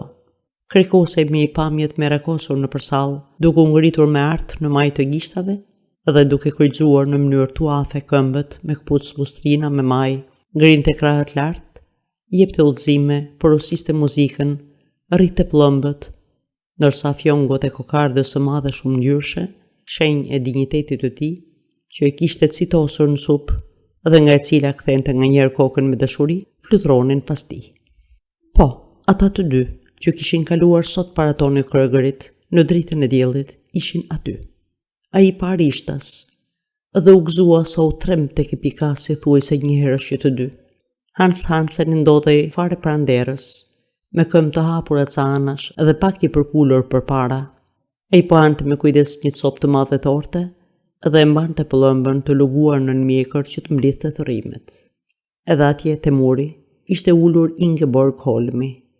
Ajo bjondja Inge, edhe përgjegjësi i postës po drejtohej tani tek ajo duke u krekosur e duke u përkulur me pozë, me një dorë pas shpine dhe me tjetrën mbledhur plot hir në gjoks që të ftonte për vallëzim. Por ajo tundi kryet dhe i bëri me shenjë se po i merri fryme dhe se donte të pushonte pak, e atëherë ai ul inde një pranë. Tonio Kreger i veshtronte ata të dy, për të cilët dikur kishte duruar torturën që heq njeriu që do. Hansin dhe Ingeborgun ishin ata që jo aq nga disa gjëra të veçanta të vetat dhe nga veshja e ngjashme, se sa për hir të identitetit të racës e tipit të tyre, të asaj mënyre të qenit të ndritshme, me ato sy blu qelik dhe me ato flokë të verdh, ngjallnin një përftërim pastërtie, qartësie e gazmendi, e një herësh edhe të një rezervimi të paafrueshëm, të thjeshtë e krenar. Ai i vështronte dhe pas se Hans Hansene ishte një pamje më serbeze dhe duke mrekulli me ato supe të gjëra e vithet e ngushta, veshur me kostumin marinar, ai pa Ingeborgun se si hodhe minjan kokën me një farë llastimi, se si e shpuri dorën zverk, a dorë vajze, askush e di sa të bukur, askush e di sa delikate, nërsa mënga e holl i rëshqiti poshtë brylit edhe befas zëmërni e përshkroi një mall aq i dhimbshëm sa që u prap spadashur në hije që të mos ia shite njëri ngërçin e tipareve. A mos ju kisha harruar, mendoj. Jo, kur? S'të kam harruar as ty Hans, e as ty Inge e bjonde. Nuk kam punuar për ju. Edhe kur dëgjoja duart trokitje, fsheh orazi, hidhja vështrimin rrotull që të shihja ishit edhe ju aty. E ke lexuar tani Don Carlos e no Hans Hansen, siç mbate premtuar dikur përpara kangjellave të kopshtit tuaj? Tani mos e lexo më, s'ta kërkoj më. E ç'pun keti me mbretin që qanë se është i vetmuar? S'bën ti turbullosh e ti zbesh ato sytë tu të kulluar, duke u marrë me vargje mendime melankolike. Atë isha dhe unë si ti. T'ja nisja dhe njëherë nga e para. Të rritesha si ti, njëri i drejt, gazmor, i thjesht, normal, i rregullt, në paqe me Zotin e me botën, të më donin të lumturit e ata që se vrasin mendjen, të merrje grua Ingeborg Holmin, të kisha një djalë si ti Hans Hansen, të jetoja, të dashuroja të gëzoja, larg nga mallkimi i njohjes dhe i torturave të krijimit, në mes të kënaqësive të jetës së përditshme. T'ja nisja nga e para, po s'do të vlente për asgjë, do t'ishte njësoj prap, gjithçka ndodhur do të ndodhte përsëri, se ca njerëz e humbasin rrugën se s'bën, se për ta s'ka si të ketë rrugë të vërtet. Muzika heshti, u bë ca pushim dhe nxorën pjetë fthota. Përgjegjësi i postës u bë copë edhe ai vet, duke shërbyer damave me një tabaka mbushur me sallate me harenga. Madje përpara Ingeborgut që u skuq nga kënaqësia, vuri edhe gjurin në tokë, ndërsa i zgjatte pjatën e vogël. Ndërkaq në sallë ishin nisur ta vinin në rekët shikues që rrinte në këmbë pas derës me xhama, edhe ca fytyra të bukura të nxehura kthenin drejt tij vështrimet habitura dhe kurioztare. Po ai prapë s'lëvizte që aty. Edhe Ingeborgu e Hansi i hodhën një vështrim thuajse të dynjëherësh, me atë mospërfillje të përkryer që duket pothuajse përbuzje. Por befas ai ndjeu se diku nga salla një vështrim po e kërkonte dhe po i ngulej. Ktheu kokën dhe sa kaq sytë e tij takuan ata sy, të cilëve ua kishin ndier kontaktin. Atje, jo larg tij, ishte një vajzë e re, me një fytyrë të zbetë, të hollë e fine, që e kishte pas vënë re dhe më parë. Ajo s'kish kërcyer shumë, kavalierët s'kishin nxituar as pak ta merrnin, dhe ai e kish parë që rrinte ulur e vetme, me buzë të shtrënguara pranë murit. Dhe tani ishte vetëm. Ishte veshur me një fustan të qelët të lehtë si të tjerët, por nën copën e tij dukshme shiheshin supet e dopta me maj dhe qafa e hollë i futej aq thellë ndërmjet atyre supeve të mjera, sa që vajza e heshtur dukej pak si e shpërpjestuar. Duar të veshur me dorashka të holla i mbante përpara gjoksit dras, në mënyrë që gishtat t'i takoheshin lehtë në majat. Me krye të vajisur, ajo vështronte Tonio Kregerin nga poshtë lart, me ata sy të zinj, të lëngshëm. Ai ktheu kokën. Aty mu pranë tij ishin ulur Hansi dhe Ingeborgu. Hansi ishte ulur afër saj që mund ta merrje edhe për të motrën, edhe rrethuar edhe nga të rinj të tjerë, me faqe të rëndafili, ato hanin e pinin, bisedonin e kënaqeshin, hidhnin e prisnin shakara me atë zërin me timbër të qartë e qeshnin fort. As mund t'u afrohej pak, të bënte ndonjë shaka që do t'i vinte në mend e së cilës t'i përgjigjeshin të paktën me një bosjeshje. Kjo do ta lumturonte. Kishte shumë dëshirë ta bënte. Pastaj kishte për të kthyer në dhomë më i kënaqur, me ndjenjen se kishte vendosur një lidhje të vogël mes tij dhe tyre. Mendoi se ç'mund të thoshte, po s'pati guxim t'u fliste. Do të note si gjithnjë. Ata s'kishin për ta kuptuar, kishin për ta dëgjuar me abi, se gjuha e tyre s'ishte gjuha e tij. Kërcimi dukej se do të rifillonte. Përgjegjësi i postës ishte në aktivitet të madh. I binte qark sallës me nxitim, duke ftuar kavalierët të merrnin damat. Ishte mendimin e kamarierit hotelit, karriget e gotat se zinin vendin. U jepte urdhra muzikantëve, edhe shtynte para vetes, duke i hapur nga supet, sa kavalier të ngathët që s'dinin ç'të bënin. Çfarë po përgatitej kështu? Çiftet, 4 nga 4, po formonin ca katror. Një kujtim i tmerrshëm e bëri Tonio Kregerin skuqej. Do të kërcejej kadrila. Muzika filloi dhe çiftet u kryqëzuan duke përkulur. Përgjegjësi i postës u dha komandën. Ai komandonte, o Zoti i Madh, në frëngjisht, dhe veç të dëgjoje se si nxirrte rrokjet hundore. Ingeborg Holmi vallëzonte mu përpara Tonio Kregerit, në katrorin që ndodhej fare pranë derës prej xhami. Ajo vente e vinte para e mbrapa duke ecur, duke rrotulluar, edhe nga flokët ose nga coa e hollë e fustanit saj, ati i vinte herëherë një parfum dhe i mbyllte syt, i pushtuar nga një ndjenjë shumë e njohur, së cilës ja kishte provuar turbull aromen dhe joshjen e hidhur çdo ditë që kishte kaluar, dhe që tani e përmbytte përsëri tepërtej me vujtjen e vet të ëmbël. Ç'ishte kjo? Mall, ëmbëlsi, zili apo përbuzje për vetveten? Mulinet dhe dam, a qeshe ti, o bjondja Inge? A qeshe atëherë me mua, kur kërceva mulenetin dhe u bëra qesharak e për të dhimbsur? Dhe a do të qeshje prap me mua tani që jam bërë një farsoj njeri i famshëm? Po, do të qeshje, edhe do të kishe 3 herë të drejtë të qeshje. Edhe si kur ti kisha krijuar unë vetë të 9 simfonit, bota si vullnet e si paraqitje dhe gjyqje i fundit, ti prap do të kishe shumë të drejtë të qeshje. Ai e vështronte edhe në mendje i erdhi një varg që se kishte kujtuar prej kohësh, edhe megjithatë e kishte kaq të njohur e familjar. Unë dua të fle, por ti duhet të vallëzosh. Sa mirë njihte ai atë ndjenjë në rënd të një melankolie veriore, edhe të një thellësie të ngathët që shprehen këto fjalë. Të flesh, të duash të jetosh vetëm e vetëm për një ndjenjë që, pa qenë i detyruar të shndrosh në veprim e vallëzim, pushon e ëmbël e përtatëset e tij. E megjithatë, të vallëzosh, të jesh i detyruar ta bësh, i vëmendshëm e i gatshëm, atë vallëzim të vështirë në teht të thikës, të vështirë të rrezikshëm, që është lufta e artit, pa harruar kurrë krejtësisht se sa poshtruese dhe absurde është të hedhësh valle në kohën që dëshuron.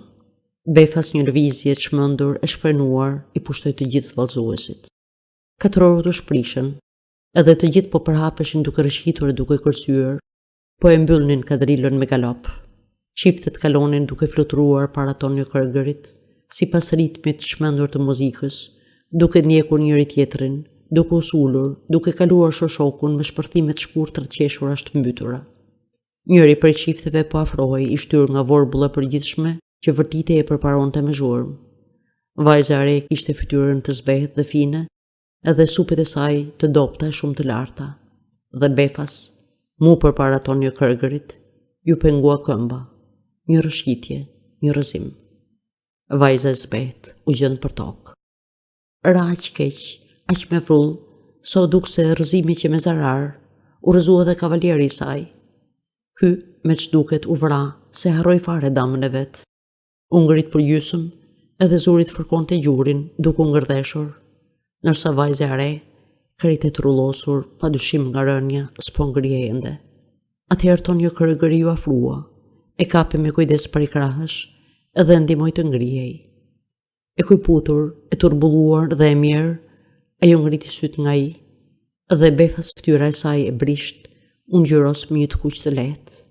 Tak, o mange tak, tha duke vështruar që poshtë lart me ata sytë e saj të zinj të lëngshëm. S'bën të kërcejnë më, zonjush, i tha ai me butësi. Pastaj i kërkoi edhe një herë me sy ata, Hansin dhe Ingeborgun, dhe iku, e la verandën dhe ballon e u ngjit në dhomën e vet. Ishte i dehur nga kjo fest, ku vetë s'kishte marrë pjesë, dhe i bretur nga xhelozia. Kishte ndodhur si dikur, kërejt një lloj si dikur.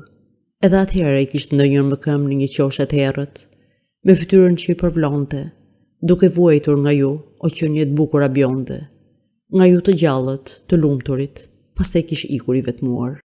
Po tani duhet të vinte dikush, me domos, duhet vinte Ingeborgu, asaj duhet i binte në sy që ai s'ishte më aty.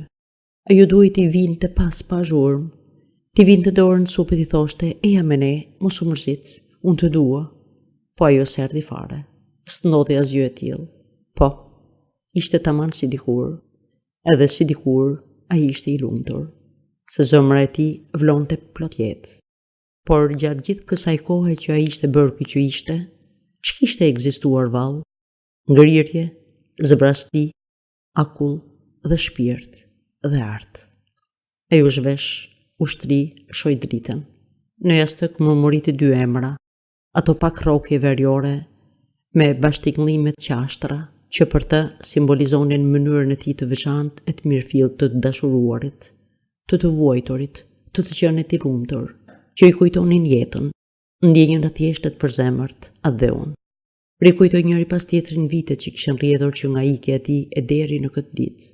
Mendoj aventurat e trishtuara të ndjenjave, të nervave të mendimit që kishte përjetuar, e pa veten të brejtur nga ironia e refleksioni, të zbrazur e të mpirë nga njohja, thuajse të vajtur të mbaruar nga ethja dhe drithrimat e veprimtarisë krijuese, të lëkundur e me brejtje ndërgjegjeje, të vërvitur e të përplasur midis ekstremeve më të tmerrshme, midis shenjtërisë dhe sensualitetit të rafinuar, të varfëruar e të raskapitur nga egzaltimet ftohta dhe të provokuara me zar, udhhumbur, të shkatruar, të torturuar, të sëmur, edhe ai dënesi nga pendimi dhe malli.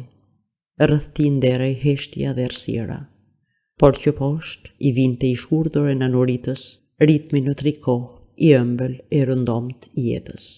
Kapitulli 9 dhe i fundit. Nga veriuk ku ki shkuar të pushonte, Tonio Kregeri i shkruan të mikeshës së tij, Lizaveta Ivanovnës, siç i pati premtuar. E dashur Elizaveta atje poshtë në Arkadi, ku do të kthehem dhe unë së shpejti. Ja ku po ju dërgoj një biçim letre, por që ka për t'ju zhgënjur patjetër, se mendoj të përmbajmë vetëm gjërave të përgjithshme. Jo se s'kam shty të tregoj, jo se s'kam jetuar, edhe unë në mënyrën time ndoj një ngjarje, kur qesh në vendlindje, deshën madje edhe të m'arrestonin. Por këto do t'ju arrëfej hollësisht kur të vi. Ka ditë që dua më mirë të shpreh ide të përgjithshme se sa të rrëfej historira. Juve ju kujtohet Elizaveta që një herë më keni quajtur borgjes, një borgjes që ka humbur rrugën. Më quajtët kështu në një çast kur i nga shryer nga pohimet tjera dhe që më kishin shpëtuar më parë, ju tregova në konfidencë dashurinë time për atë që unë e quaj jetë, dhe pyes veten, a e dinit ju se sa drejt kishit, se sa e vërtet ishte që thelbi im bërgjes dhe dashuria ime për jetën janë e njëjta gjë. Ky udhtim që bëra më dha rast vrasmendjen për këtë. Siç e dini, i mat kishte një temperament verior. Ishte i arsyeshëm, i thellë, korrekt dhe me një edukat puritane, duke edhe i prirur nga melankolia, ndërsa i me një prejardhje egzotike pa përcaktuar. Ishte e bukur, sensuale, naive, e shkujdesur, e apasionuar, e lehtë dhe rrëmbyer. Me siguri gjithë kjo formonte një përzierje që përmbante mundësi të jashtëzakonshme, por edhe rreziqe të jashtëzakonshme. Dhe ja siç doli. Një bërgjes që humbi udhën e përfundoi në art, një bohem që ka mall për edukatën e mirë familjare, një artist me ndërgjegje të pastër. Se nga ndërgjegja bërgjese kam atë që në çdo krijimtari artistike, në çdo gjë që del jashtëzakonshmes, në çdo gjeni, shoh diçka thellësisht të dyzuar, thellësisht të dyshimt, thellësisht të pasigurt, që më mbush me këtë dobësi dashurie për thjeshtën, të qiltrën, të rahatshmën dhe normalen, për ato që s'është gjeniale dhe që është e ndershme. Ndodhem midis dy botësh. Tek asnjëra se ndjej veten të shtëpisë, kështu që e kam ca të vështirë. Ju artistët me quani bërgjes, ndërsa bërgjesët kanë tundimin të më arrestojnë. Nuk di cili prej tyre më lëndon më mizorisht. Bërgjesët janë të rollak, por ju, adhuruesit e bukurisë, ju që më gjykoni flegmatik dhe pa aspirata, ju duhet ta keni parasysh se ekziston një prirje artistike aq e thellë, aq e gjithëpushtetshme, e paracaktuar nga fati, sa që asnjë aspirat nuk i duket më ëmbël dhe që ja vlen të provohet, sesa ajo që ka për objekt kënaqësinë e jetës së përditshme. I admiroj ata që janë krenare të ftohtë, ata që kuturisen në shtigjet që shpihen te bukuria madhështore dhe djellësore, dhe që e përbuzin njeriun, por si kam zili. Se në ka në bod gjët aftë të kthej një njeri të letrave në poet, është pikrisht kjo dashuri bërgjese që ndjej unë për njerëzoren, jetësoren e të zakondshmen. Gjithë ngrohtësia, zemërmirësia, humori nga ju burojnë, edhe pothuajse më duket se për këtë dashuri është krijuar, se pa të edhe ai që do të ishte në gjendje të fliste gjithë gjuhët e njerëzve e të engjëjve, s'është veç një tund shkumbues e një zilkë tingëlluese. Ajo që kam bërë deri tani s'është gjë, pak gjë, pothuajse hiç gjë. Kam për të bërë gjëra më të mira, Elizaveta. Ky është një premtim. Tani që po ju shkruaj, mërmërima e detit vjen lart deri tek unë, dhe unë mbyll syt. Është gjysmë vështrimi në një botë që s'ka lindur ende. Një botë që është ende skicuar, që pret të rregullohet, të marrë formë. Shoh një turm të lëvizshme hijesh njerëzore që më bëjnë me shenjë të shkoj të çliroj. Hije tragjike e hije qesharake. Si dhe hije të tjera që janë edhe të parat edhe të dytat bashkë. Këto të fundit i dua më shumë. Por dashuria ime më e thellë e më e fshehtë u përket atyre që kanë flokë të verdhë sy bojqelli, njerëzve ngjyrë çelët, e që e jetojnë jetën, njerëzve të lumtur, të dashur e të rëndomtë.